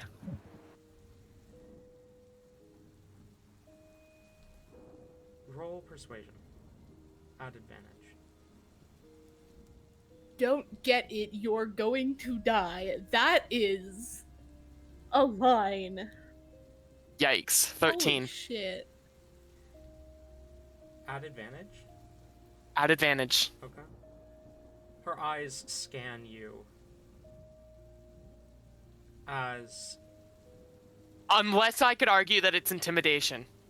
I will let you use intimidation, sure. Okay. I got a 13 with a +2, so I would have gotten a 17. Okay. You see she looks you over as if searching for an answer. The man you'd seen enter before, with the 6 dark blue feathered wings coming out of the back of his head, stands from where he sits at the table and says, Governor Winslow, or not Governor Winslow, Arbiter Tatsumaki, I believe we should remove this one. Let's hear her out. Governor... Arbiter. He takes a step towards her, and his face shifts. Immediate. Hang Sorry. on. As Skamon and Whimsy, you see Governor Gale speak, and as he takes a step towards Tatsumaki, his face shifts, and before either of you can react, Tatsumaki turns, snaps her fingers, a bolt of lightning strikes towards him, and both of them vanish. As the whole room turns to look at Bloom, we're going to call break. Oh, fuck! Oh no. Damn. Oh no. We'll be back. Oh! We will be back shortly. And we're back. So, can I have you all please roll initiative? I rolled initiative earlier. Okay. Am I... Because you said roll initiative then. Do I re-roll? You can keep that roll if you want. Okay. If I decide to re-roll, You have to use the reroll. I decide to re-roll. Okay. Okay. Fuck yeah, that was a right choice. We increased it by 1. Okay, I need to not roll the d12 this time. Here we go. Okay. Might be smart. That would probably be smart, yeah. I was like, oh, I got a 7, and then I looked back and went, that's the 12. That's the wrong die.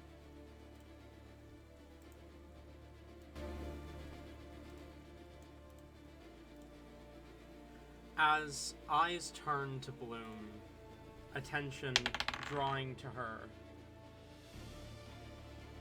weapons are pulled as people begin to realize that some people begin to realize that something is wrong, and others realize that it's time to fight. It's time to act now.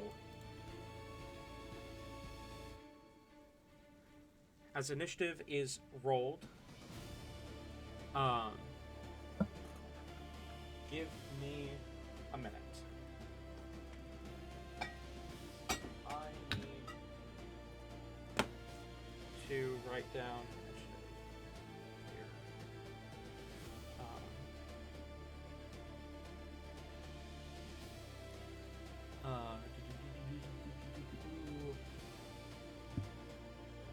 No, that's 10 too high.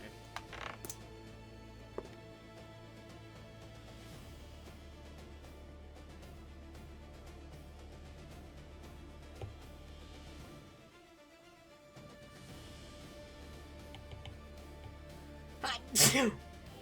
Bless See. you. Bless you. Okay, is this going to work this time? No, it is not. What the fuck is wrong with...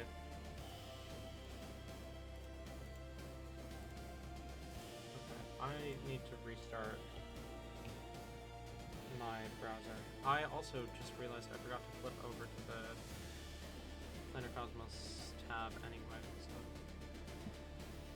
that's fine. We're so scuffed right now. That's okay. Is this going to work this time? No. It is. Okay, good. Yeah, it is.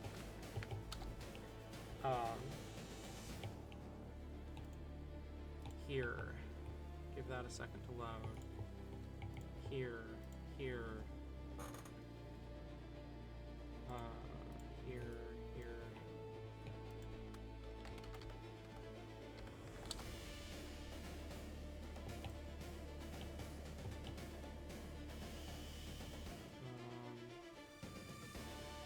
No. We're gonna go.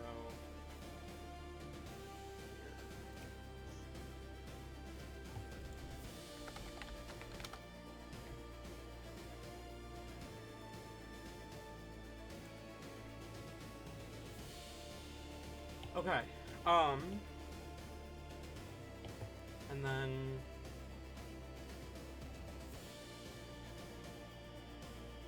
okay.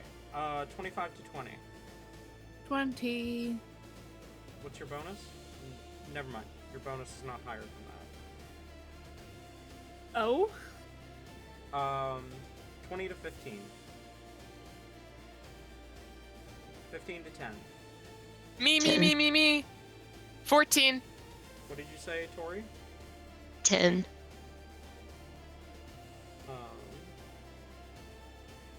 Alrighty.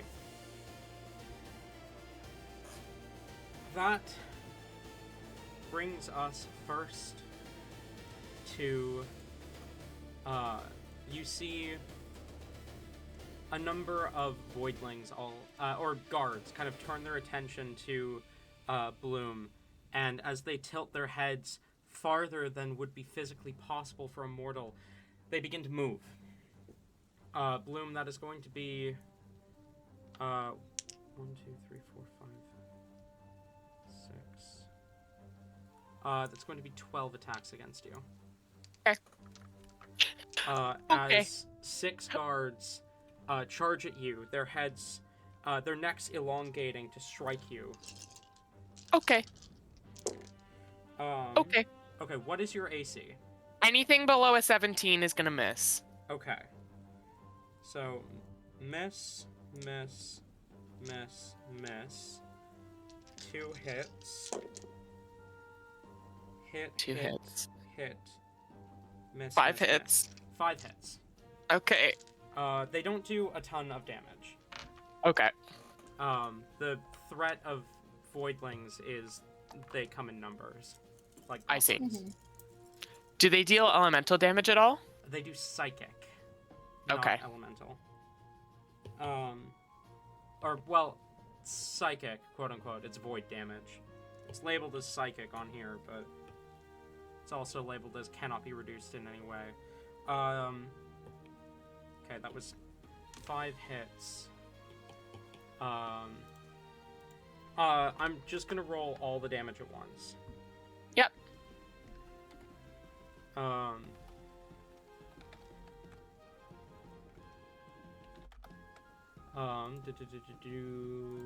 Plus is okay, I guess you can see that. So that's 31 total bludgeoning and 27 void damage. Hey. So 58 points of damage total. As 6 of the guards. This is bad music. What the fuck?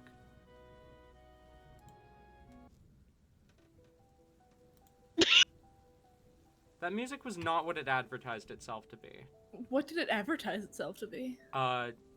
Epic last stand battle Oh, music. yeah, no. Or whatever. What? Ain't no way. That was like after the epic battle kind of thing. Yeah. I will say though, you might hate me for this. This music until now reminded me of the start of Let It Go. Stop! Stop! It no longer does because it's no longer the little light sounds, but it did at the beginning. Okay. That is 6 voidling. 6 voidlings attacking Bloom. That brings us to Skamon. You're up. Okay. Can I gauge like who all in this room is confused about the voidlings and who all is like, okay, so now it's time to do this fucking ritual? The 15 governors, none of them look surprised about what has just happened. Right. Okay. Is the there dragon one here? You do not see Governor Pudene. Okay. That might just mean that they're dead already. Or they're dead in the halls. Cool. You also...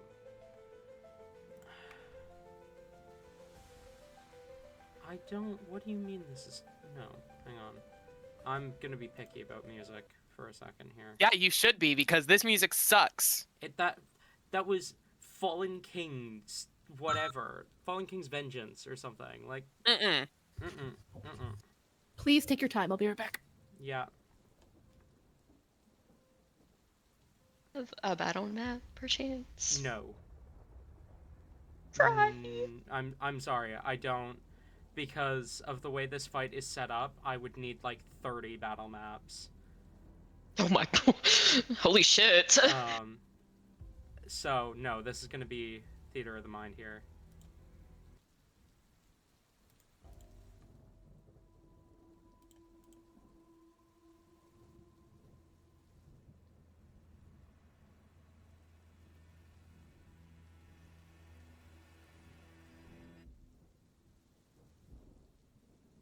Not me getting half of my health get just pummeled away.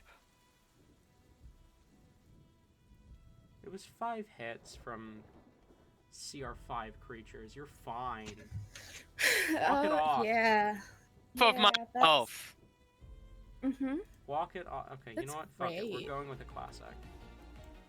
Fair enough. I was about to be like, do you need me to send No, you the ones it's I fine. used on Monday? No, it's fine. We're going with a classic. Yeah. Which I think is one of the ones you used on Monday. Maybe. Okay, what are you doing, Skamon? Oh, There great. are about 12 Voidling guards that you see. Another about 10 that seem like they're like, what the fuck is going on? And then 15 governors within the room who look like they are about to... They know what's happening and are about to act.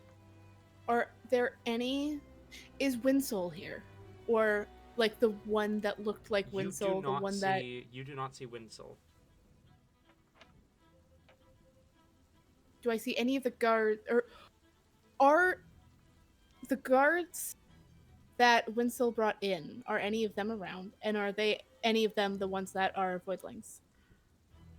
You do see a couple Voidlings that you remember having walked in with Winsole, but you see significantly fewer of Winsole's guards.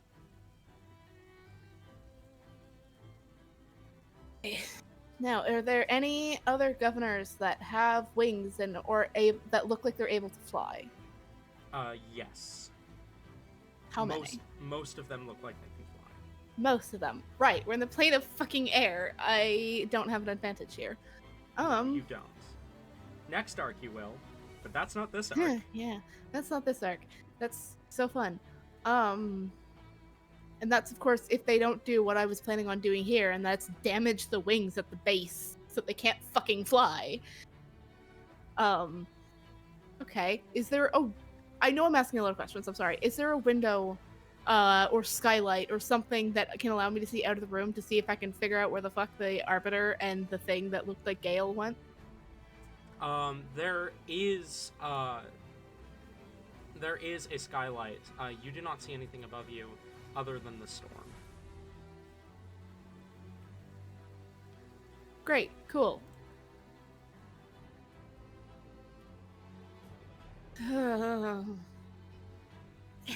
And then last question, I promise, is there any sign of the sanguine blade? No. Okay. Sanguine Blade is currently unaccounted for. You do see Rethwin. Okay. Oh, right. Fucking Rethwin. I forgot about them. I don't like him. I forgot that he was in here. Great.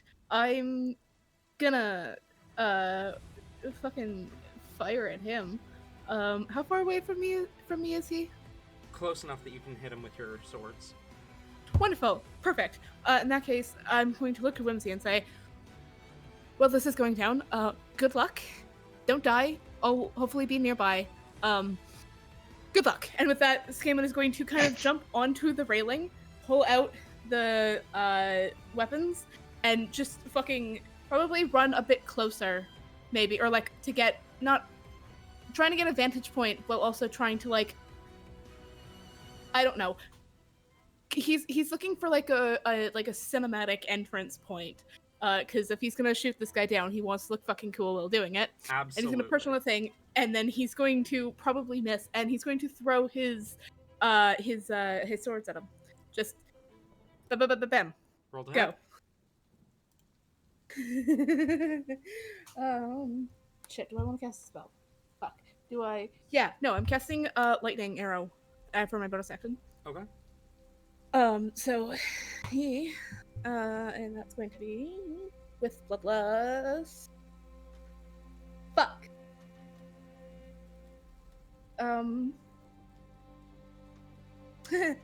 Yeah, I'm gonna guess a 10 misses.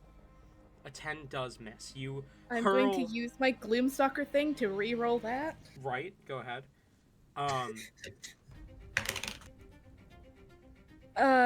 17? 17 misses. You Fuck. hurl the blade towards Rethwin as you make yourself known. I'll give you advantage, actually. So the first 2 rolls would have been your first attack. Roll 2 more for your Gloomstalker reroll. Fuck yeah. Okay. No, is it Gloomstalker reroll or is it Gloomstalker additional attack? Yes. There is 1 extra attack in the first. Yeah, but it's the thing you're using is when you miss, you can make an additional attack, isn't it? It's not you re-roll, it's you roll a second attack. Okay, it's technically let me look at the wording of it. Because this is the first time I've technically had advantage on it. So yeah, let me see if it's what it technically is. You can make another weapon attack as part of the same action, so it wouldn't.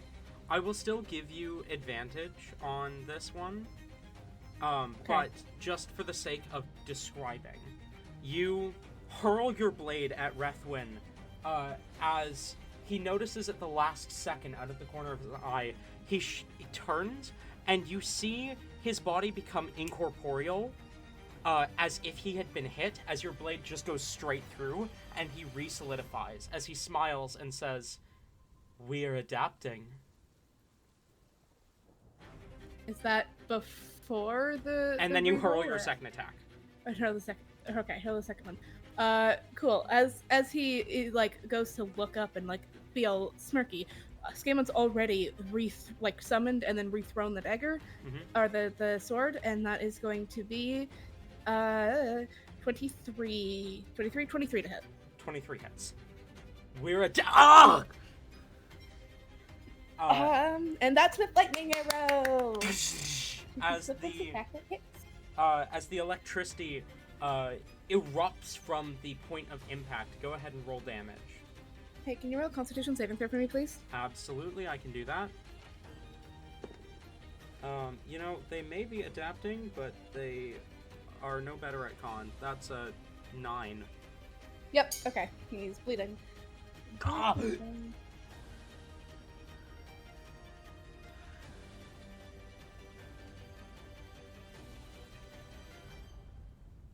Okay, perfect thing I looked at this because it doesn't actually do the normal dagger or the normal knife attack. It does this attack if it hits, which is good. What's my d8s? Those are not the d8s. These are the d8s. How many do I need? 4. 3, 4. And I need each creature within 10 feet of Rethwin, if there are any, to make a dexterity saving throw. 1, 2, 3, 4. I don't think that 5. includes Rethwin himself. It does not. No. Dexterity save, you said? Yes. What's your DC? Fuck, it's... Is it higher or lower than 15? It is 15. Okay. 1 fails. Of course it's fucking dead. There's no one fail.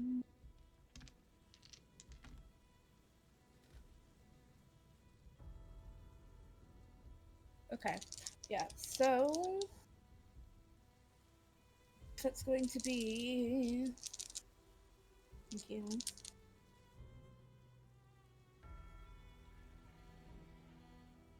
Um... 3, 6... 10... 18 points of lightning damage to Breathwin. Ah! Cries out in pain. 7 to the one that failed, and 3 to the ones that succeeded. Okay.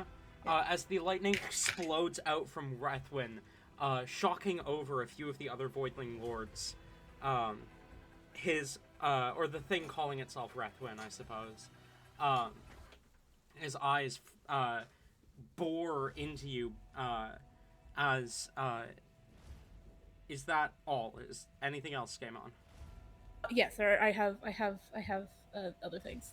But as he throws the second time, the first time he was being all spooky and cool. The second time he just summons it and just chucks it at him very calmly. And so when it hits, he just kind of tilts his head slightly, unblinking, and in the most eerie voice he can manage, "Are you? I didn't notice." And it's gonna resummon his blade.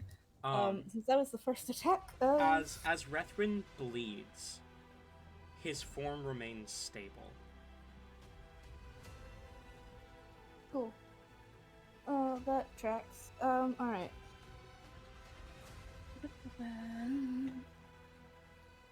Yeah, okay. That was the first attack. Second attack is also going to be with both of us, and he's going to throw it again. And that's going to be a 25. 25 to hit Rethwin? Yes. Hits. Okay, I need him to roll another Constitution saving throw, please. Ooh. That's a 5. That also fails. That's nice for me. Fuck, I know those are my forces, just the wrong die in there. Okay, cool. And he takes max damage. It's gonna be 10 piercing damage. 10 points of piercing damage, alrighty. His cry of pain echoes through the hall. And then, hold on, it's 1, 2. Because that 1 and 3 did is 1, 2, 3. Yeah, because I don't have my bonus action, but I do have the extra Gloomstalker attack. Which is that. Okay, cool. That is also going to be a 25 to hit. On Rethwin? Yes. Hits, roll damage. Nice. And because it is the Gloomstalker attack, it gives me the extra right die, I think it is. Damage for that, which is going to be 7 points of... Nope, 7 plus 4, 11 points of piercing damage. Okay, fair enough. And that was... Fuck, was that... Oh, no, and another Constitution saving throw, please. That's the third one. Another con save. 2. Yay! Cool. And with that, Skamon is going to, knowing full well he can fly, jump down and kind of duck a little bit further back so no other flying projectiles can get up at him.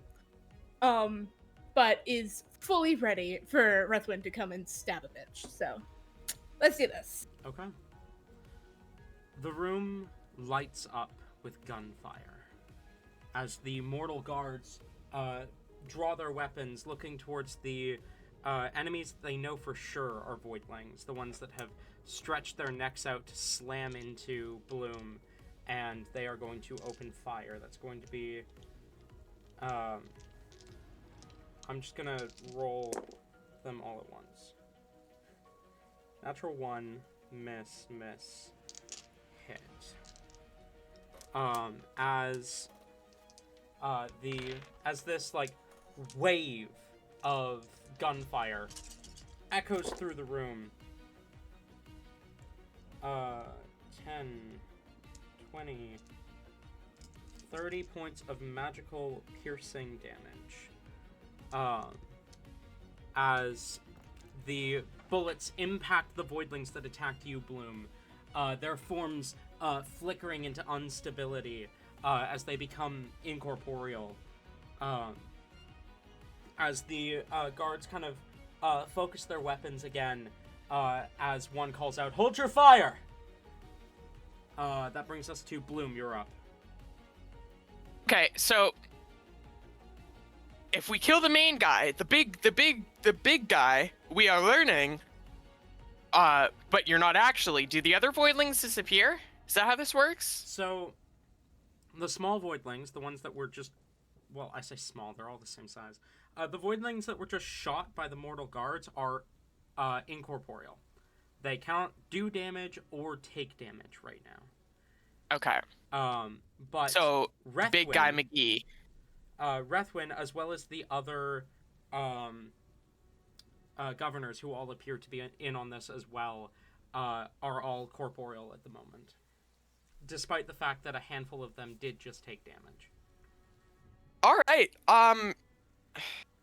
We're gonna hop on Glacier. She's gonna fly around. And as I'm flying over top of fake Rethwind, I throw Thunderbolt down, trying to hit the other people around too. Okay.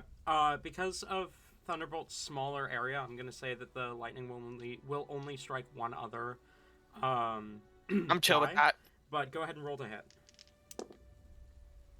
That'll be a 28 to hit. 28 hits Rethwin. Both of them do succeed on their saving throws. Okay. Then I will just roll funny numbers.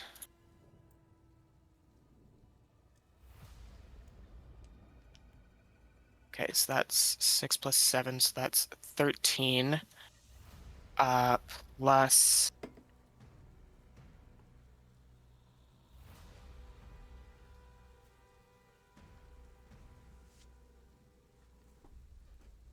seven. So that's 20 points of damage to Rethwin and 7 points of damage to the other one. Okay. As the blade impacts against its target, a bolt of thunder strikes, not just appearing above, but wait. Sorry, can I say that I use Glacier's reaction as well as my D8 from Zephyr Strike? Absolutely. Go ahead and add those Okay. damages. As a bolt of lightning strikes, not just summoned at the top of the room like usual, but pulled from the actual storm itself through the glass ceiling as it shatters. Rain pounding into the room, the bolt of lightning striking into Rethwin and the other governor next to him. Okay, so that's 28 points of damage instead of 20. Okay, gotcha. As the bolt strikes, a cry of pain echoes from the two governors, as Rethwin's attention shifts to you. As he says, "Time agent! Kill the agent of time! The other two, they're mine." second attack, Dragon Assassin Stagger on this guy. On Rethwin?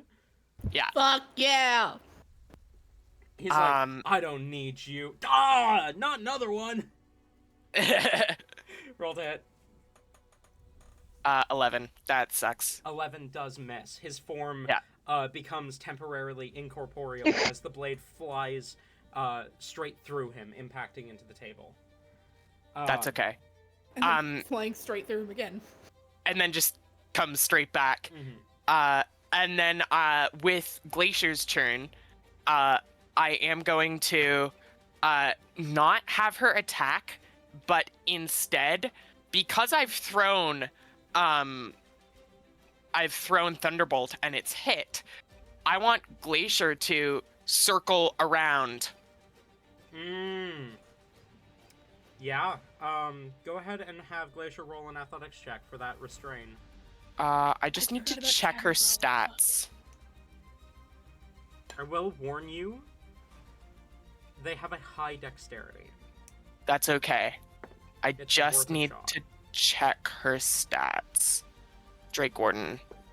Give me my Drake companion. +3 in strength. Okay. So we will roll a d20 and just add +3 on it. Come on, please give me something good. Give me some. That's a natural one. Damn. Oh. For 4. As the spiked chain begins to wrap around him, he vanishes and reappears slightly off to the left as the dagger clatters uselessly to the ground. That's okay. I think that's all I can do. Okay. Unless I can argue that that was her movement, and then with Glacier's attack, she kind of swipes the dagger back into Bloom's hands, with the swiping at the chain. I'll say that Glacier could pull the dagger back. Okay, I'll let's give you say that, much.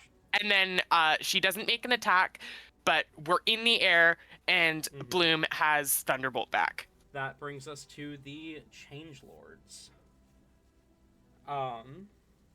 As Rethwin's command echoes out, his wings unfurl, and he flies This up. is his turn? Yes. Oh, yes. Roll bleed. 9. 9 points of damage. Alrighty. Rethwin's wings unfurl, and he flies up towards the balcony where he saw Skamon disappear to. I assume Whimsy's up there too?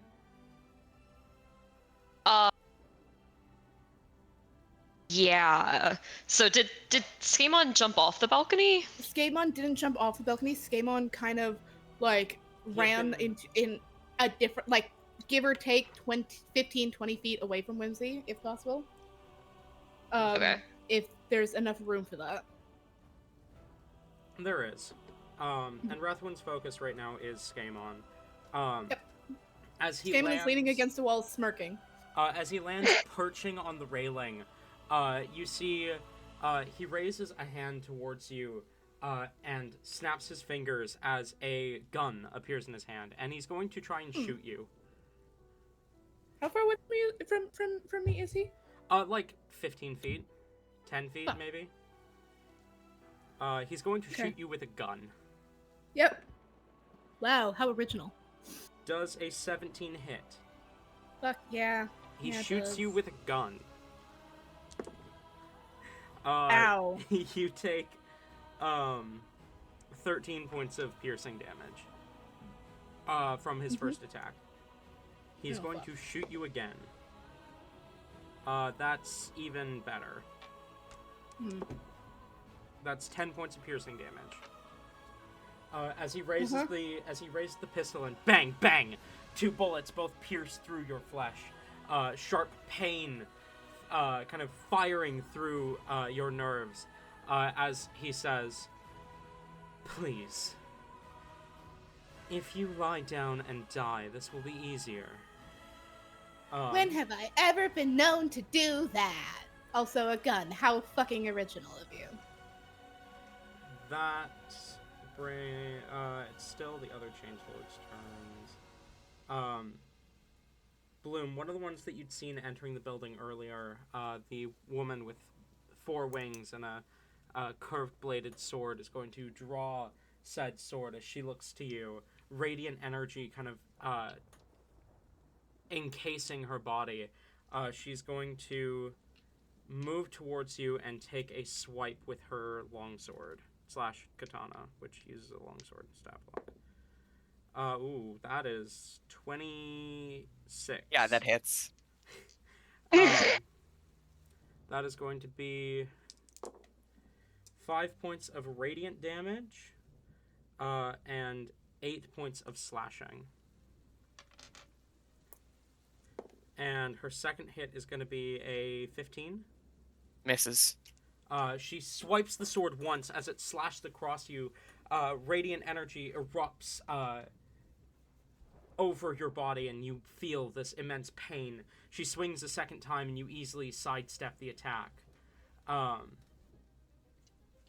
Another of the governors is going to kind of point a hand towards you as lightning shoots off their fingers. That's going to be a natural 1 and a fucking 13.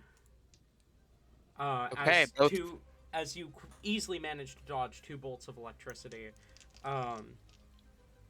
a third governor is going to rush up towards you and swing a dagger at you. A second fucking natural 1. Okay, does a 19 hit? Yeah.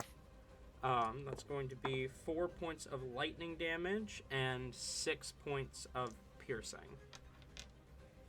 Oh. Resistance to lightning?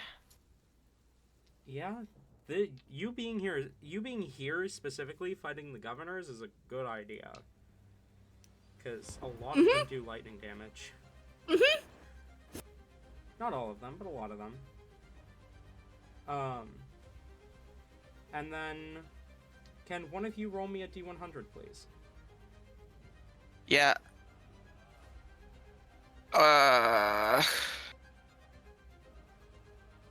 85. Okay. Footsteps echo the halls, moving towards the sounds of battle. Whimsy, you're up. All right. Rathwin just shot your boyfriend twice. He did. That really, really sucks. But the main threat has not even shown herself yet. So Whimsy wants to do some preparation first.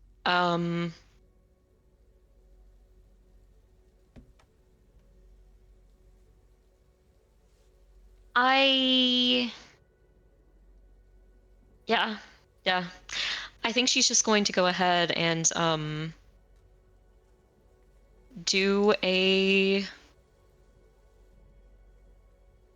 just pop up a chill shield. Fair enough.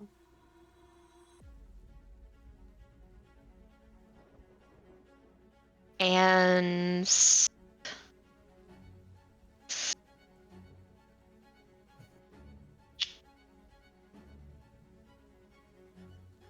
ooh.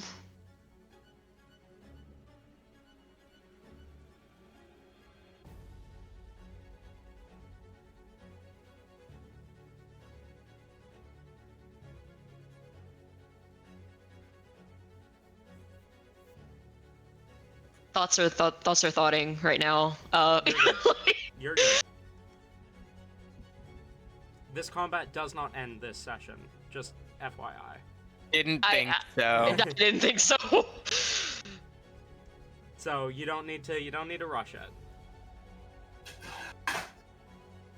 Good, that means that I'm gonna be knocked out at least once. I'm at a quarter of my hit points. Damn. And everybody's attacking me. Yeah, you might. You do have a few mortal guards protecting you that'll draw the attention of some of the voidlings at least. Yeah, I guess so. But I've had like a leader say, Attack this person! Kill her! That's the Change Lords. You'll get a turn before they move again.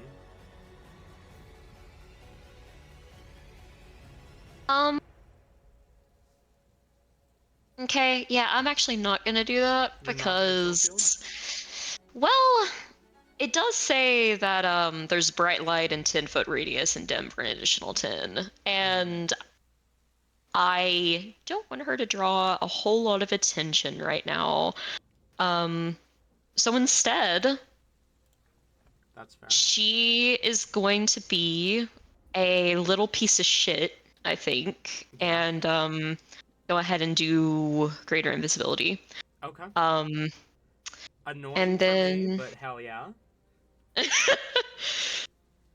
me go ahead and see if she surges. Does not. It's getting very high. Okay. She's gonna do that. She's going to move a little bit away from wherever Skamon is getting shot at.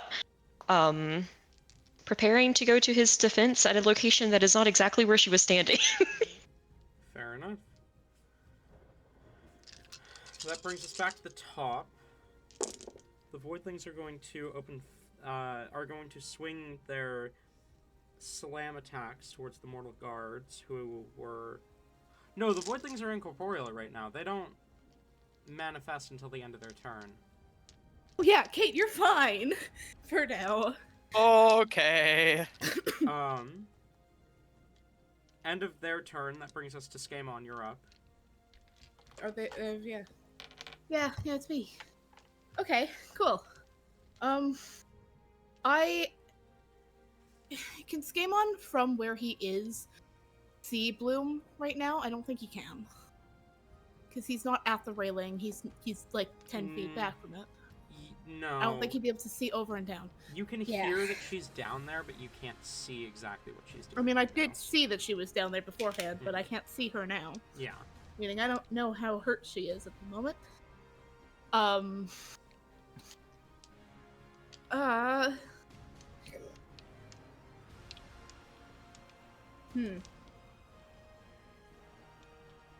Excuse me. I don't know if this is gonna work, but if it can, we're gonna fucking go for it anyways, because this is gonna be fun. Skamon, being the lovable, stupid fucking dumbass that he is, with his 12 intelligence, is going to run at Brethwin, who's perched on the fucking railing right now, so it's not gonna be hard to shove him off of it, and is going to, I'm not gonna cast a spell. Are we gonna cast a spell? I don't think we are gonna cast a spell. Yeah, we are. We're gonna cast Zephyr Strike. Okay. Actually. We're gonna Always. cast Zephyr Strike. Yeah, always.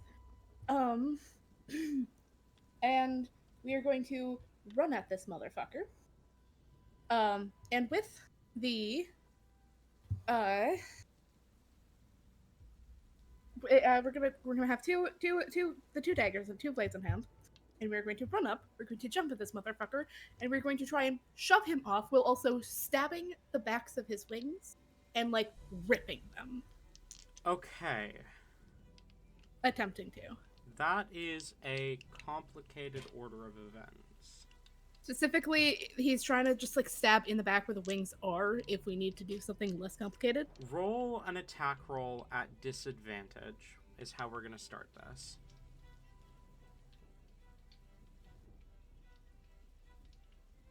hold on.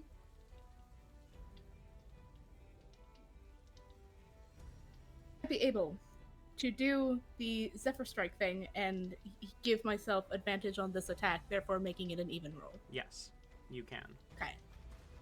I'm gonna do that. Okay.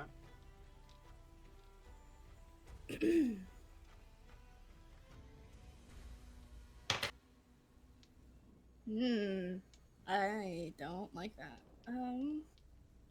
Yeah, no, that's gonna be 15. 15 misses. Mhm. As you thrust your blades at him, he manages to shift his wings just enough that the blades do not cut into them. You can still attempt to shove if you would like.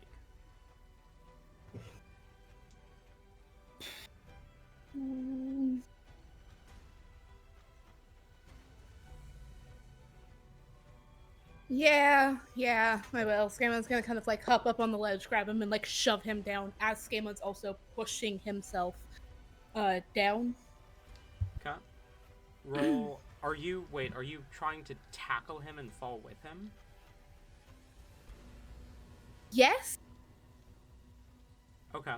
Roll Yeah. athletics at advantage then. He is attempting to keep his wings kind of clear and out so that he can fucking parachute down. Mhm. But he is going down with this motherfucker. Okay, roll what exactly? Athletics. Athletics at advantage. Okay. Ooh, okay. That's significantly worse. It's going to be a dirty 20. You charge at him, you leap, and just as you're about to make contact with him, his entire form becomes temporarily incorporeal as you fall through him. Cool. In that case, Skamon is going to, because, Zephyr Strike doesn't allow attacks of opportunity, he is going to fly upwards. Okay. Up and away. Just immediately jump and up. That brings us to the mortal guards, who are going to open fire on the now corporeal. That's a crit and a hit. Okay. Hell yeah.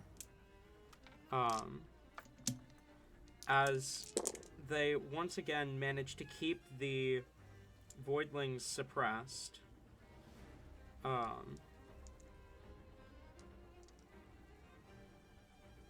And actually managed to kill a couple of them.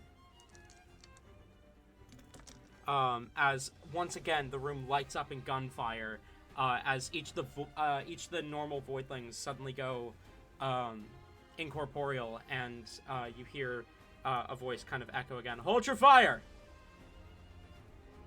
The footsteps approaching the battlefield grow louder and faster, as Bloom, there is a blur of white that rushes through a door behind you, past you, and a scream of pain as one of the governors is sent flying across the room, a blade impaled in their chest as it sinks through the wall, and standing in front of you, a woman you have never seen before.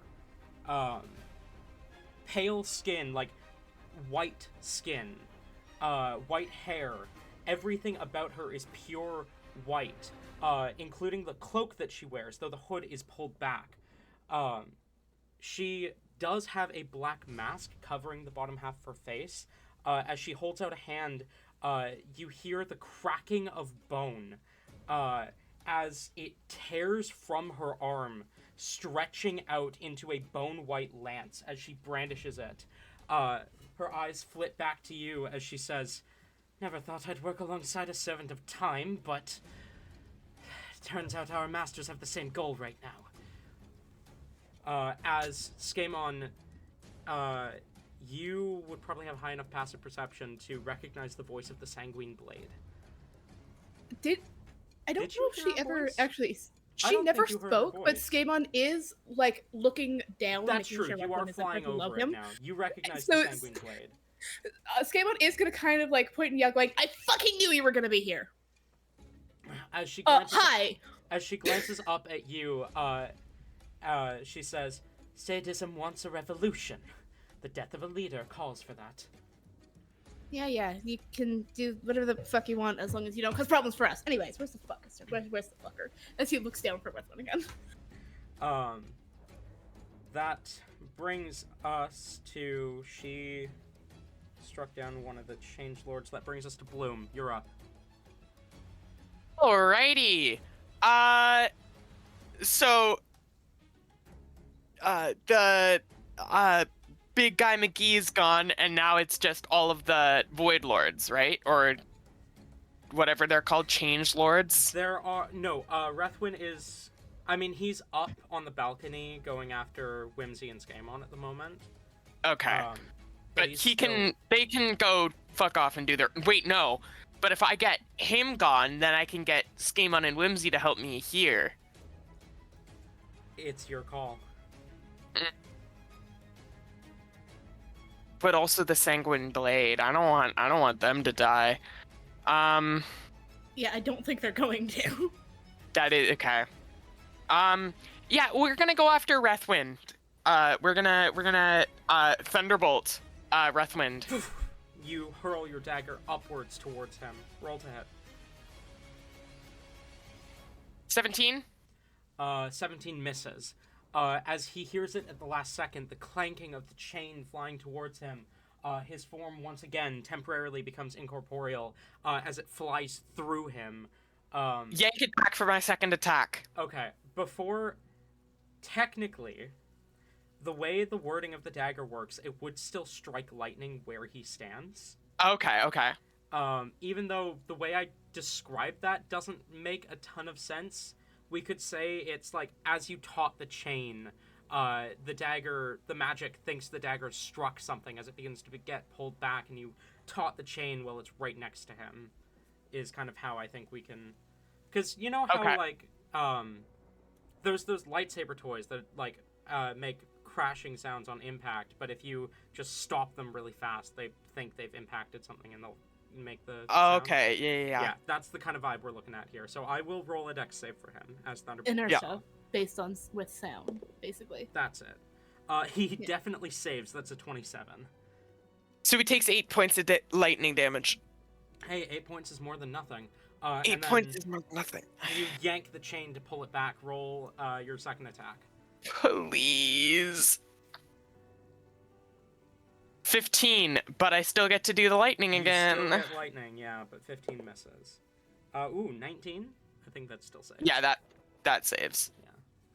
Yeah. So this time he's gonna take 9 points of damage. 9 points damage, every bit counts. He's getting low. This is good. And I'm going to glacier reaction. I thought that was on weapon attack hit. Oh, you're right. Never mind. Unfortunately. But, I mean, you could use it on Skamon or Whimsy's turns. With Glacier's turn is up now. Mm-hmm. So she's gonna fly over to Rethwind and give him a good old chomp. Good old chomp. Chomp time. Roll the Bite chomp. him in the ass. Bite him in the fucking ass. Where, Drake Companion? I'm going to shoot her with my gun. Give me chomp. You know, Skamon having 3 guns now. He could Plus at some point 3. attempt to gain proficiency. Plus 3 plus PB to hit. My proficiency bonus is 4, so that's a plus 7 to hit. I believe that's a 30% chance to hit then, because you need to roll a 14 or higher. 14 or higher. That's a natural fucking 1! Natural 1? Do you know how many natural ones I've rolled in this combat? That Like 4? sucks. Oh my god. Glacier attempts to bite, but Rethwind doesn't even need to become incorporeal. He just sidesteps the attack as Glacier kind of barrels past him. Don't hit the wall. What is that thing that I wanted to do? Features and traits. Don't hit the door. Someone might mock you for it viciously. I'm going to use my once per short rest. I can use a bonus action to regain 1d10 plus 2 HP. Hell yeah, go ahead and second wind. We're going to get that 1d10 rolled. And that's a 7, so that's 9. What's healing? We take that. Every point counts. Every point counts. Alright, that's the end of my turn then. Alrighty. That brings us to the Changelords.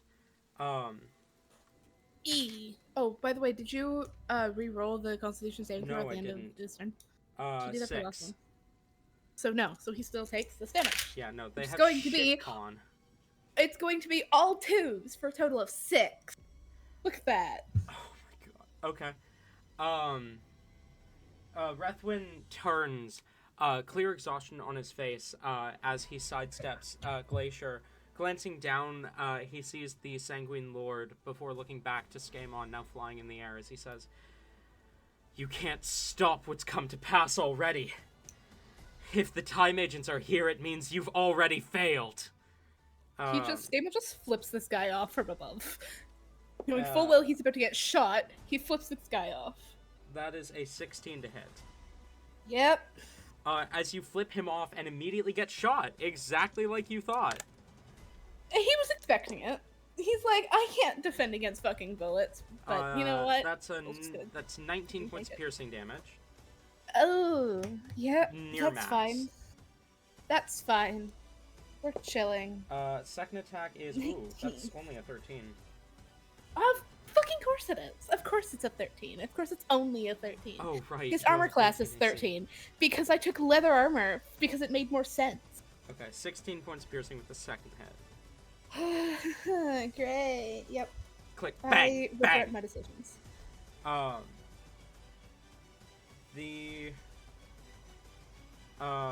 Okay. That's gonna be, I think 3 of the Changelords are gonna take ranged lightning attacks at Bloom, so that's gonna be 6 attacks coming at Bloom. 6. Ugh. What's your AC? 17. 17. Miss, miss, miss, miss, hit, hit. 2 hits. And these are only lightning jolt attacks, so they're not that strong. And it's lightning, which you're resistant to. That is sick. So that's 11 halved to 5, and 11 halved to 5, so 10 damage total. Second wind coming in clutch. Second wind coming in clutch for real. The other Changelords are all going to take their attacks against the Sanguine Blade. Hit, hit, hit, hit, hit, hit, hit. I think Fuck. the only way they can miss is a natural 1. Hit, hit. That's a problem. No, it's not a problem at all. It's actually really good for you. That's fair, actually. She did seem to get stronger, I think. Do you know what sadism means? Yeah. The love she of was... being injured.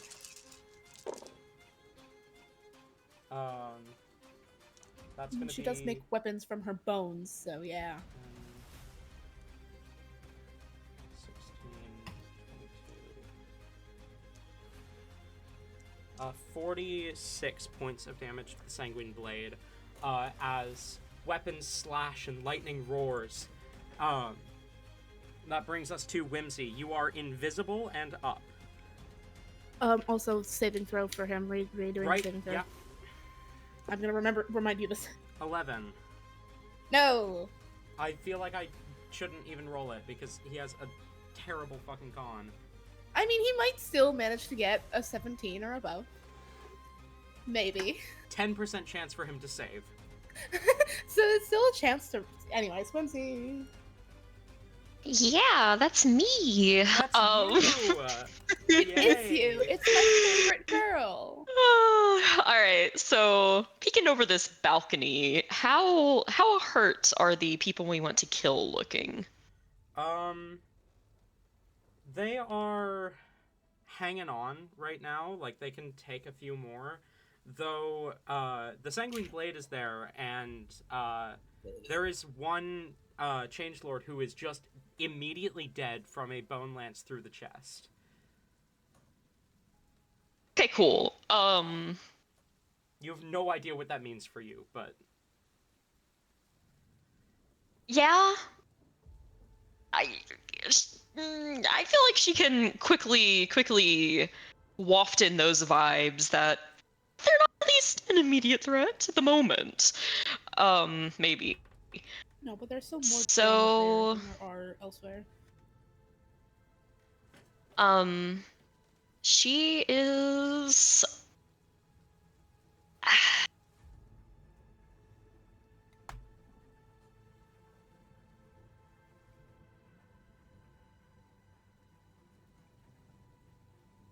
she is assuming that Jane Doe is a little strong.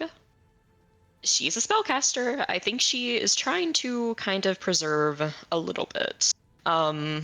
So again, she's just gonna be unhelpful and Fair. will I don't want to do anything too high because I don't want to take that away. She'll do a 2nd level Armor of Agathis on herself to give just a little bit more HP. Roll Silver Surge. She's the one who needs Indeed. it. Sorry. She's a sorcerer, okay? She doesn't have like a billion max health. Yeah, well, she's not being hit a billion times a second. That's also true. Oh my god. I'm nearing a 50% chance to surge, but that's not one. Damn, okay. Oh, Oh, this we're is getting gonna be getting fun. close. The build up. It's edge. watch it's watch when you edging. do surge. Watch when you do surge, and then it's going to be like literally whatever the equivalent of the turning into a plant one is. Oh my god. For a Whimsy. minute. Even Plant goons with their magic. I hate you. Alright. That is awesome. Alright.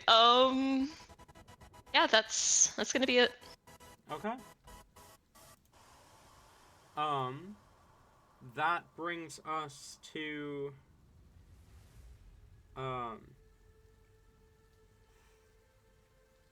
the world around you grows strange. As the song, as you begin to hear a song echoing, and Bloom, you realize it's begun. The dance. The ritual. As the Changelord's attention suddenly shift away from you, away from the Sanguine Blade, they look to something you cannot see, and they begin to sing. Whimsy and Scamon, you do not recognize the language they sing in. It is far too old for either of you to know. But Even with the Bloom, device? even with the device, the language they sing in is even more ancient than the gods themselves. The device is calibrated to all languages of mortality, not something this old. Bloom, you can't translate the words, but you've heard the language before. You encountered something similar a long time ago. Your first mission, an alternate version of your universe, where devastation leaked into the minds of the people you called companions in your own world. Theirs was more of a chant than a song, but it is still that same ancient, world-ending language. The Changelords don't seem to know what they're saying. They don't seem to think. The words spill from their mouths, and you feel them in your minds, all of you. The terrain changes. You are standing on a platform hovering high over the sky, rain pounding down around you. Then it changes again. You are underwater. It changes again and again and again. It stabilizes for a moment, about 6 seconds, one round, as you are stood in an amphitheater. Scamon, Whimsy, you two are both high above in the spectator seats, while Bloom, you are standing on stage, surrounded by the Changelords. I need all of you to roll me a D100. Oh.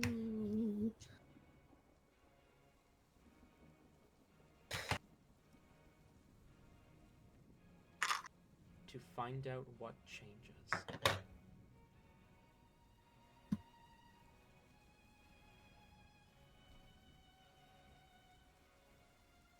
$46. 46. 60. 60. 12. 12.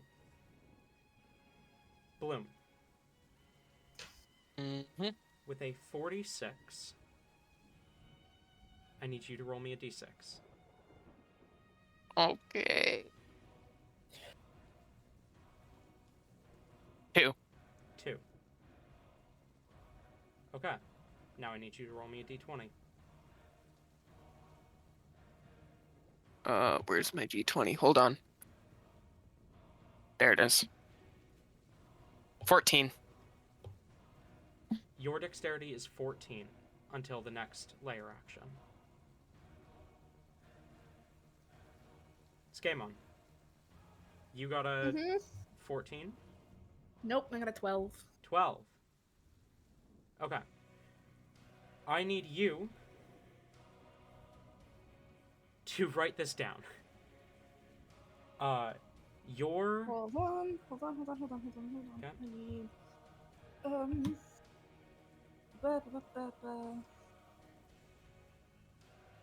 Okay. Yes. Your saving throws shift down by 1.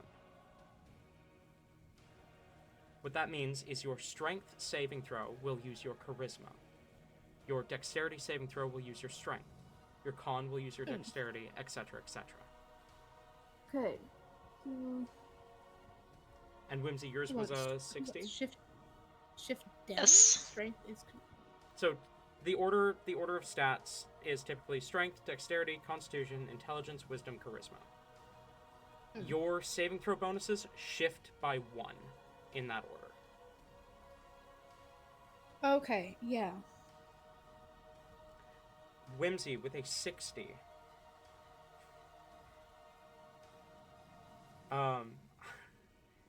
Ironically enough, as a sorcerer, I don't think anything changes.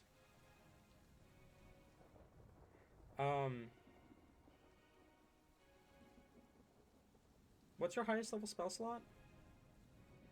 6th. How many 5th Like- level spell slots do you have? As in like available or just No, that I have just at this total. level? Total. Yeah, so 6th. And And how I many- have 2 5th level. Okay. Do you have 1/6 then? Yes. You gain an additional 5th and 6th spell slot. Oh, hell yeah. yeah. Yeah, that would have been more impactful for Bloom or Skamon, but yeah, it's really funny. The ones that don't have 5th or 6th level spell slots. because for you guys, because the thing that Whimsy rolled, is, it sets your spell slots to 4 first level, 3 second, 3 third, 3 fourth, 3 fifth, 2 sixth. Okay. Except Whimsy yeah. already has most of that. Yeah. I'm so upset. My main source of damage is lowered.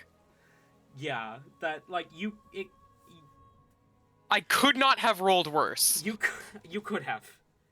I mean, I could have had like a dexterity that was like 2 or something. But for the abilities, Okay. That brings us to the Voidlings, who are incorporeal. That brings us to Skamon. Rethwin looks like he's on his last legs. Okay, that's just for saving throws, right? Yeah, That that's happens? just saving throws that are shuffled. Okay. Okay, cool. Cool.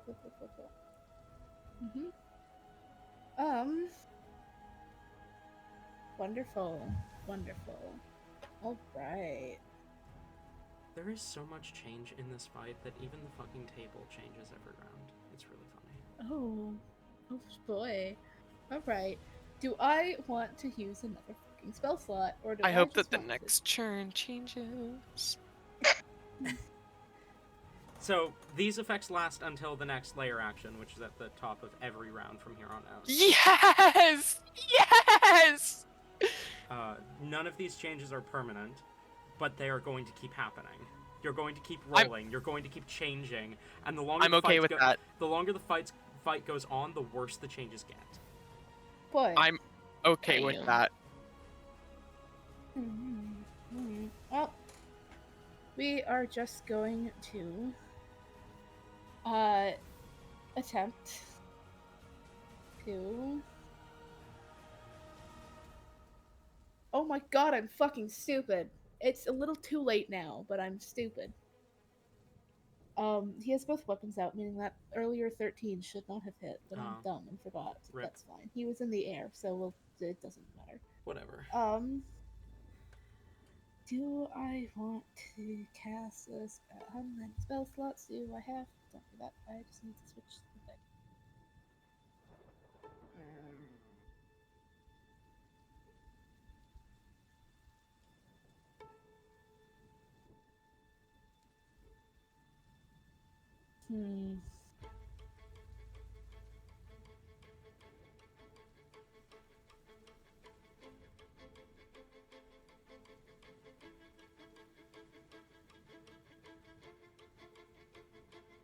Okay, yeah, we're gonna cast Hail of Thorns at first level.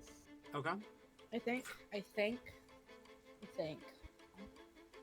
Let me decide if this is a good idea or not.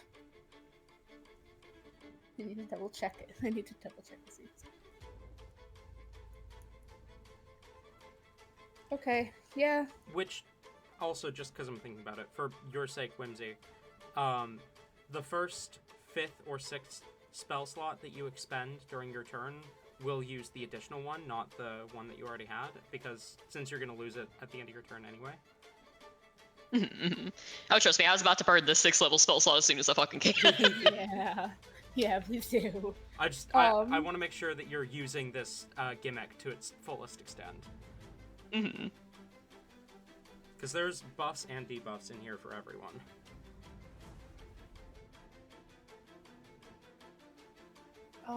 Okay, yeah, casting Hail of Thorns. It's gonna be fun.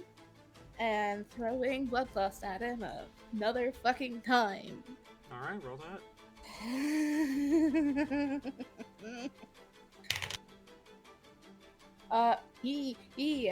Okay, 25. 25 hits, roll damage. And that's a 9 on his con save.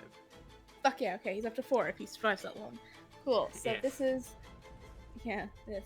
So, I also need him to make a dexterity dexterity saving throw. Please fail, please 18. fucking fail. He doesn't fucking fail, it's annoying. It's fine, he'll still take half damage. He's got like a plus 11 to these. Of course he does. Of fucking course he does. It's fine. It's fine. The Voidlings have It's fine. the changed people have insane dexterity, and then Nothing else. yeah, Okay, so the Changelords have a bit better stats than the standard Voidlings, because some of the Changelords aren't even Voidlings. Actually, most of them aren't. Oh right. I think This I Voidlings- literally kept forgetting until like today when I fully wrote it down, which is Tavern Brawler. So I get that too, Yes. which I didn't Yes. do You earlier get because I was the alternate stupid. Tavern Brawler feature. Yes. That And this is a thrown weapon, so fuck you. yeah. The Yeah.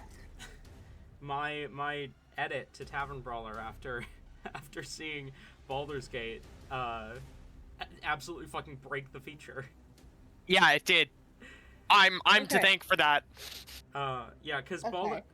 Baldur's Gate made it that you just add double your strength to all unarmed and thrown attacks, regardless of what stat you were using for those attacks. So if you were like throwing weapons with a 20 strength, you were adding 15 to the damage, which is bonkers. And then base Tavern Brawler is just you deal a d4 with those attacks, if you would normally deal less with unarmed and thrown attacks. So I did some funky stuff. It's plus 1d4. Okay, so that's going to be 10 points of piercing damage, and then another 2, or well, because I rolled 4, which is half the 2, so 12 total. 12. You The first one. hurl your blade at Rethwin as it sinks into his chest, and he falls. Poof! Yeah. He impacts against the ground, unmoving, dead. How fast does he fall, and how far away from me is he? Too far for you to catch him. Okay, I don't want to catch him. I want to see if I could take his gun from him as he fell. No, you wouldn't have no. the time, no. Damn. Okay, cool. With that, who is the most problematic looking one now? Probably, fuck was her name? Hang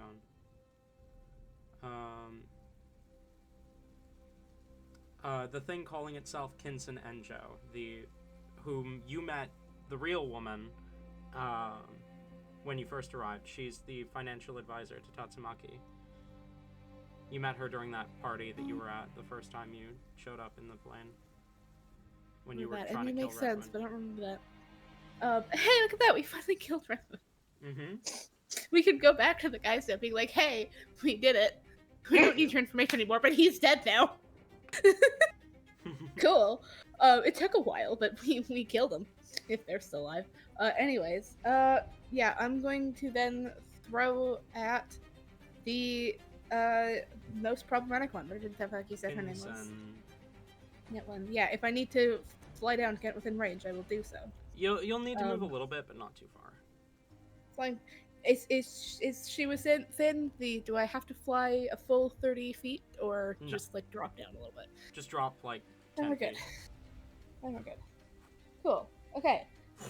That fell on the floor. Cool. Alright. That is going to be a 22. 22 just hits. Roll damage. Fuck yeah. Okay. This is unfortunately just these two. It's max fucking damage! Woohoo! That's going to be 14. And that's a con save? And that is a con save, yes. 11. 11, that's failure. Got? So. Oh, that's right, I get to put this one in because he's dead. Damn, what a shame. Alright, and with that, Schema is going to once again fly to the fucking balcony. If he can get there. Yeah. Yeah. Slight cover. That brings us to the Mortal Guards, who managed to hit a third of the Voidlings. So 8 of them are still corporeal. That brings us to the Sanguine Blade, who is her attention shifts to Bloom as she says, her voice kind of calls out across the stage, and she says, "I know you're not going to like this, Time Agent, but you're going to die without it." And she's going to toss you her bone lance. Oof. Interesting. Do you catch it? Yeah.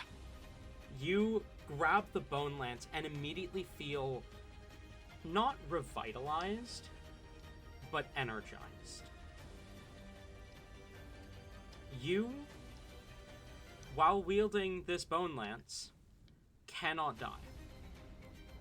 You That is physically crazy. cannot drop below 1 hit point. Damn. However, every hit of damage you take will weaken the lance after you reach 1 hit point. Okay. As you see, she her wrist kind of snaps, and bone elongates from her arm again to form another lance. As she's going to take a overhead swing at oh, and the other thing with the lance, super important to mention, you don't get to use your extra attack feature with it. Okay. But it deals bonus damage for however many attacks you are missing out on. Interesting. I will get you the full stats for next session, because you're going to have one turn between now and end of session. Okay. She does hit, as that is, hang on, 1, 2, 3, 4, 5, 6, 7, 8, d6, 10, 20, 25, 27 plus, is going to be 68 points of damage to another Changelord. As she stabs the lance all the way through a Changelord's chest, and kind of pins them to the stage, as the life fades from their eyes. That brings us to Bloom. You are up. Okay, so do you have the stats for how much damage it does? I have the stats for how much damage it will be doing. Okay. But how many hit points are you missing? How many hit points am I missing? I'm at 32 out of 112. Okay, hang on. So you are missing 80, exactly. Yeah. Which means you gain a plus 20 to your damage. That goes crazy. Mm-hmm. I'm gonna go up to one of the Changelords and give him a good ol'. Wait, can I throw it? It is statted as a spear. So, yes, you can throw it. Okay. But just keep in mind, you will not be considered to be wielding it the moment you throw it. It does eat all of your attacks, so you won't get a second attack if you throw it. But you will no longer be holding it, which means you could drop below 1, unless you run up and grab it immediately after throwing it. But I could still, the damage will still count. The damage will still count, because it will have been an attack you made with it, yes. Okay. I just get bonus damage if I throw it, really. That's fair. So I'm gonna throw this thing at something. Okay. At one of the Changelords. So, this is a strength-based weapon. Okay. Which means I'm going to need you to roll your strength plus your proficiency to hit. Okay. And you are rolling with advantage because you are below 50% hit points. Well, that's good because I got a nat 20, baby! For 25. Natural 20. Yeah. Okay. Oh, no. So.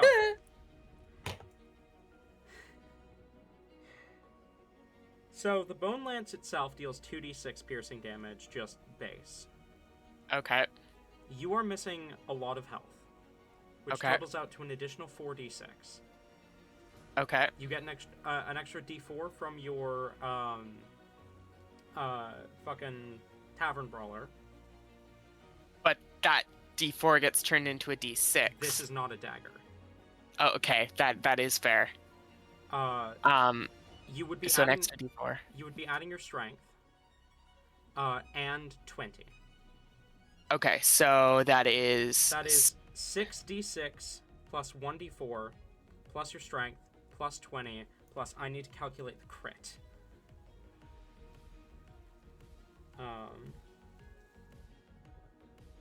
So 6d6 plus 1d4 plus your strength plus 20 plus another 40.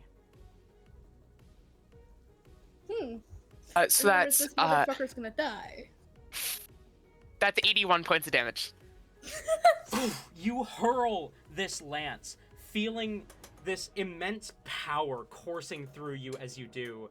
The lance flies through the air, pierces through the chest of one of the Changelords, and they are sent flying backstage, where they are pinned to a wall, kind of tearing part of the curtain.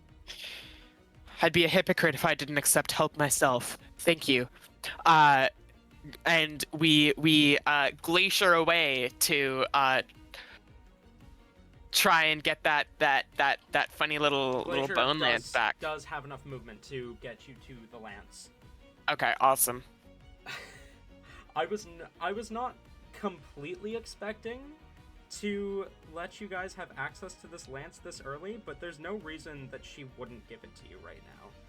Real. Alright, so that's your action. You do still have a bonus action. I do still have a bonus action. What can I do with my bonus action?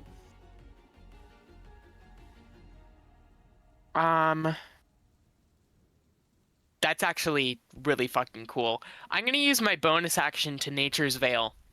Ooh, okay, let's go. Yeah! What does What does your Nature's Veil look like? Well, Nature's Veil for me will look like oh, actually, I know exactly how this is gonna work. My bonus action, I'm going to say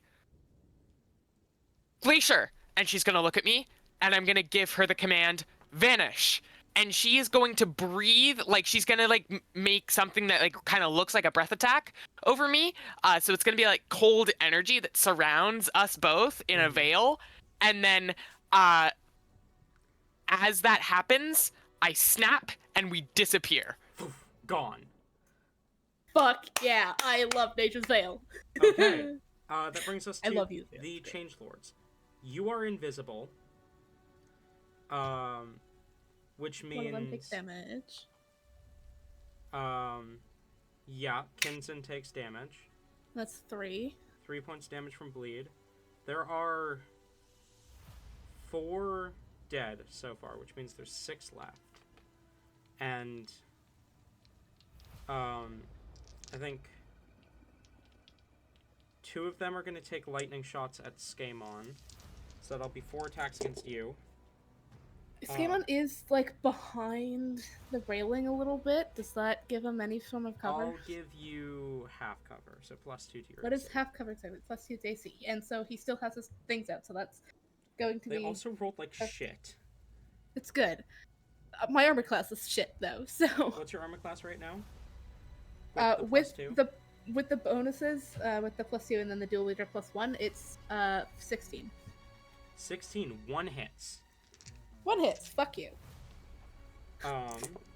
Instead of 4.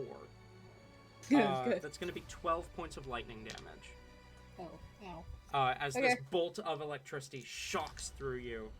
The other 4, right? Because it was 2 took attacks on Skamon. The other 4 are each going to attack the Sanguine Blade, who does kind of grab her lance. That's hit, miss, hit.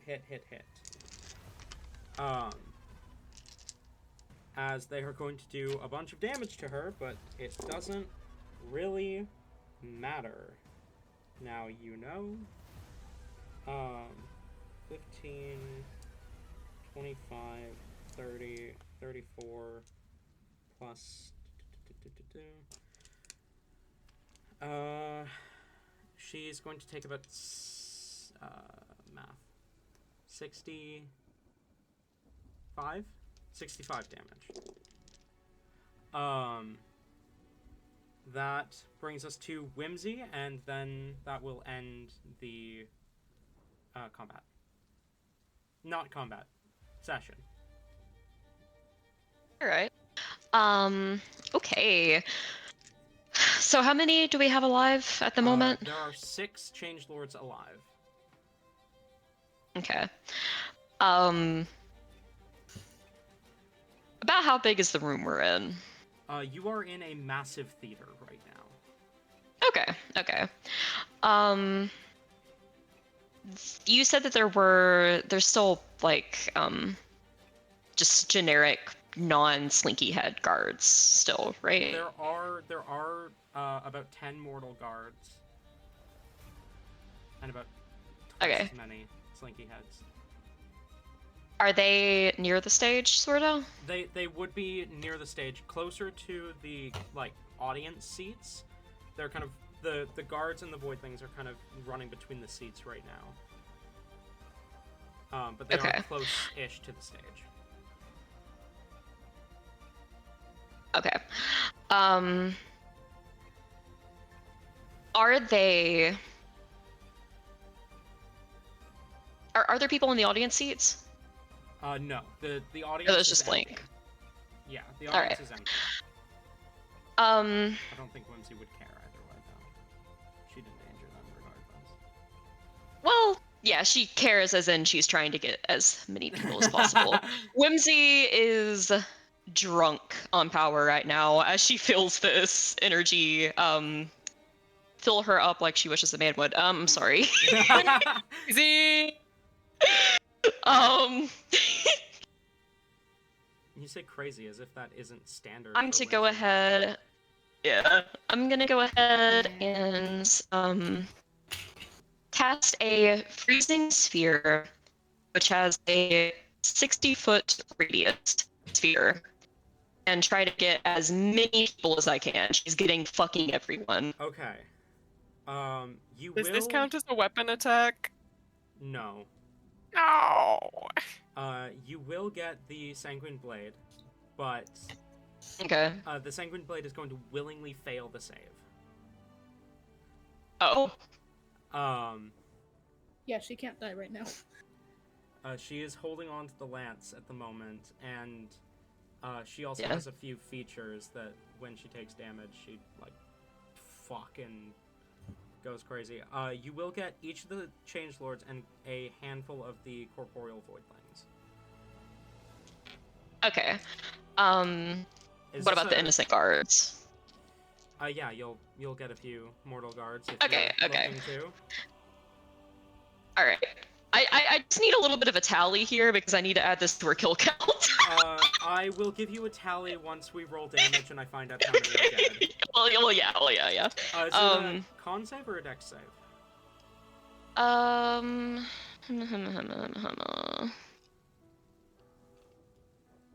It is a con save.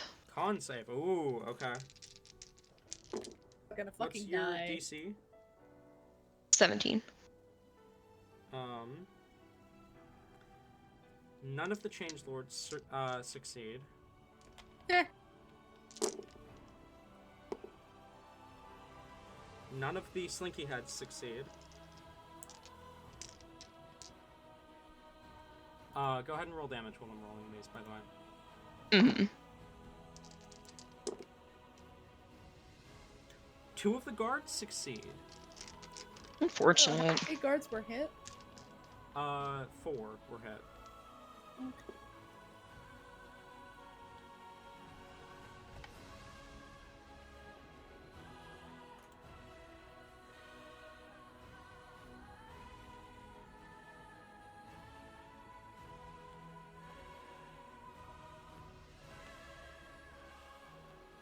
Okay. That is going to be. Well, let me do the flavor for this real quick. She is laughing her ass off maniacally, as she feels the power grow within her, and she is going to raise one of her hands and kiss one of her fingers, and then kind of blow it like she's blowing a kiss. As her lips touch her finger, it freezes a little bit, and she blows a snowflake out. As she does so, it floats toward the stage, whimsically twirling around and growing in size rapidly before it just explodes in a massive death ice sphere. Do you search? That's a fucking great question. Damage on this 45, by the way. 45 points damage. You can go ahead and add 6 to your kill count. Oh yeah. As 2 of the guards drop dead, and 4 of the Slinky Heads melt into puddles. That's a surge. Yeah. Okay. Roll me a d100. Right.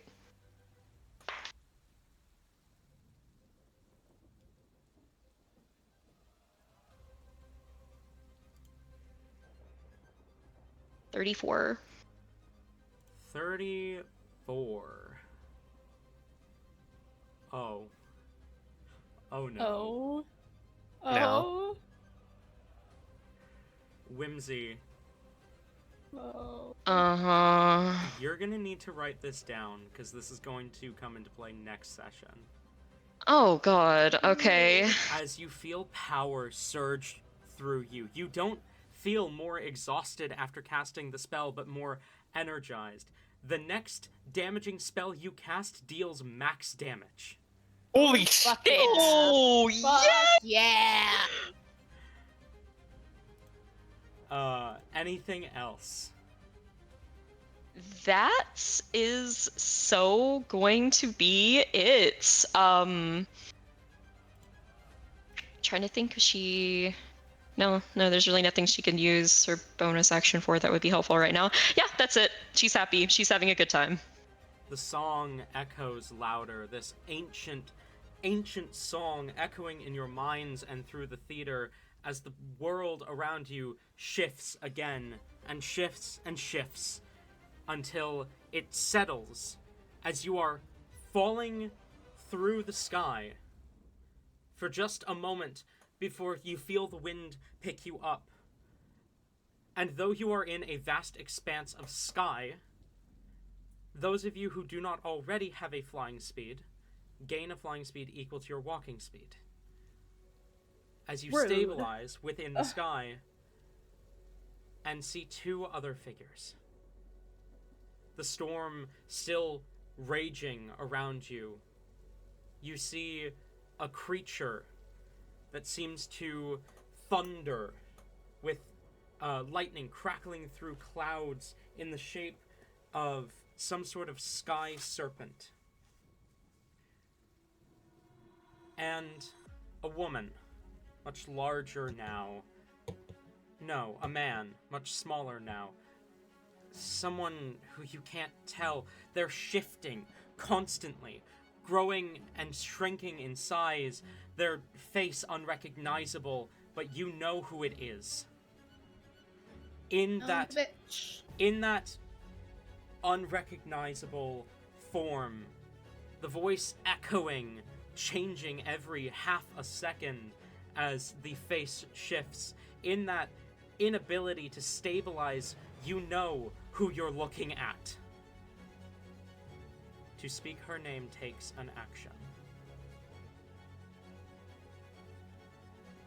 But you look upon Jane Doe and Tatsumaki, engaged in combat with one another as the dead bodies of soldiers, the puddles of voidlings, and some of the fallen false lords, false governors. Their bodies lay floating dead around you. Dead in the water, if you will.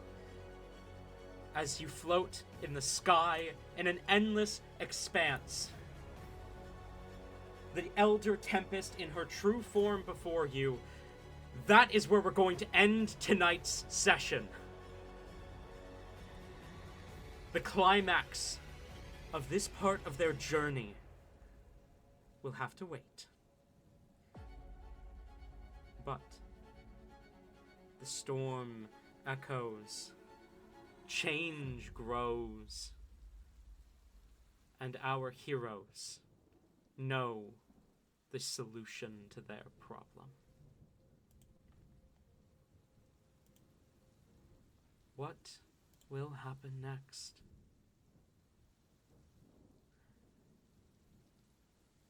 Find out next time.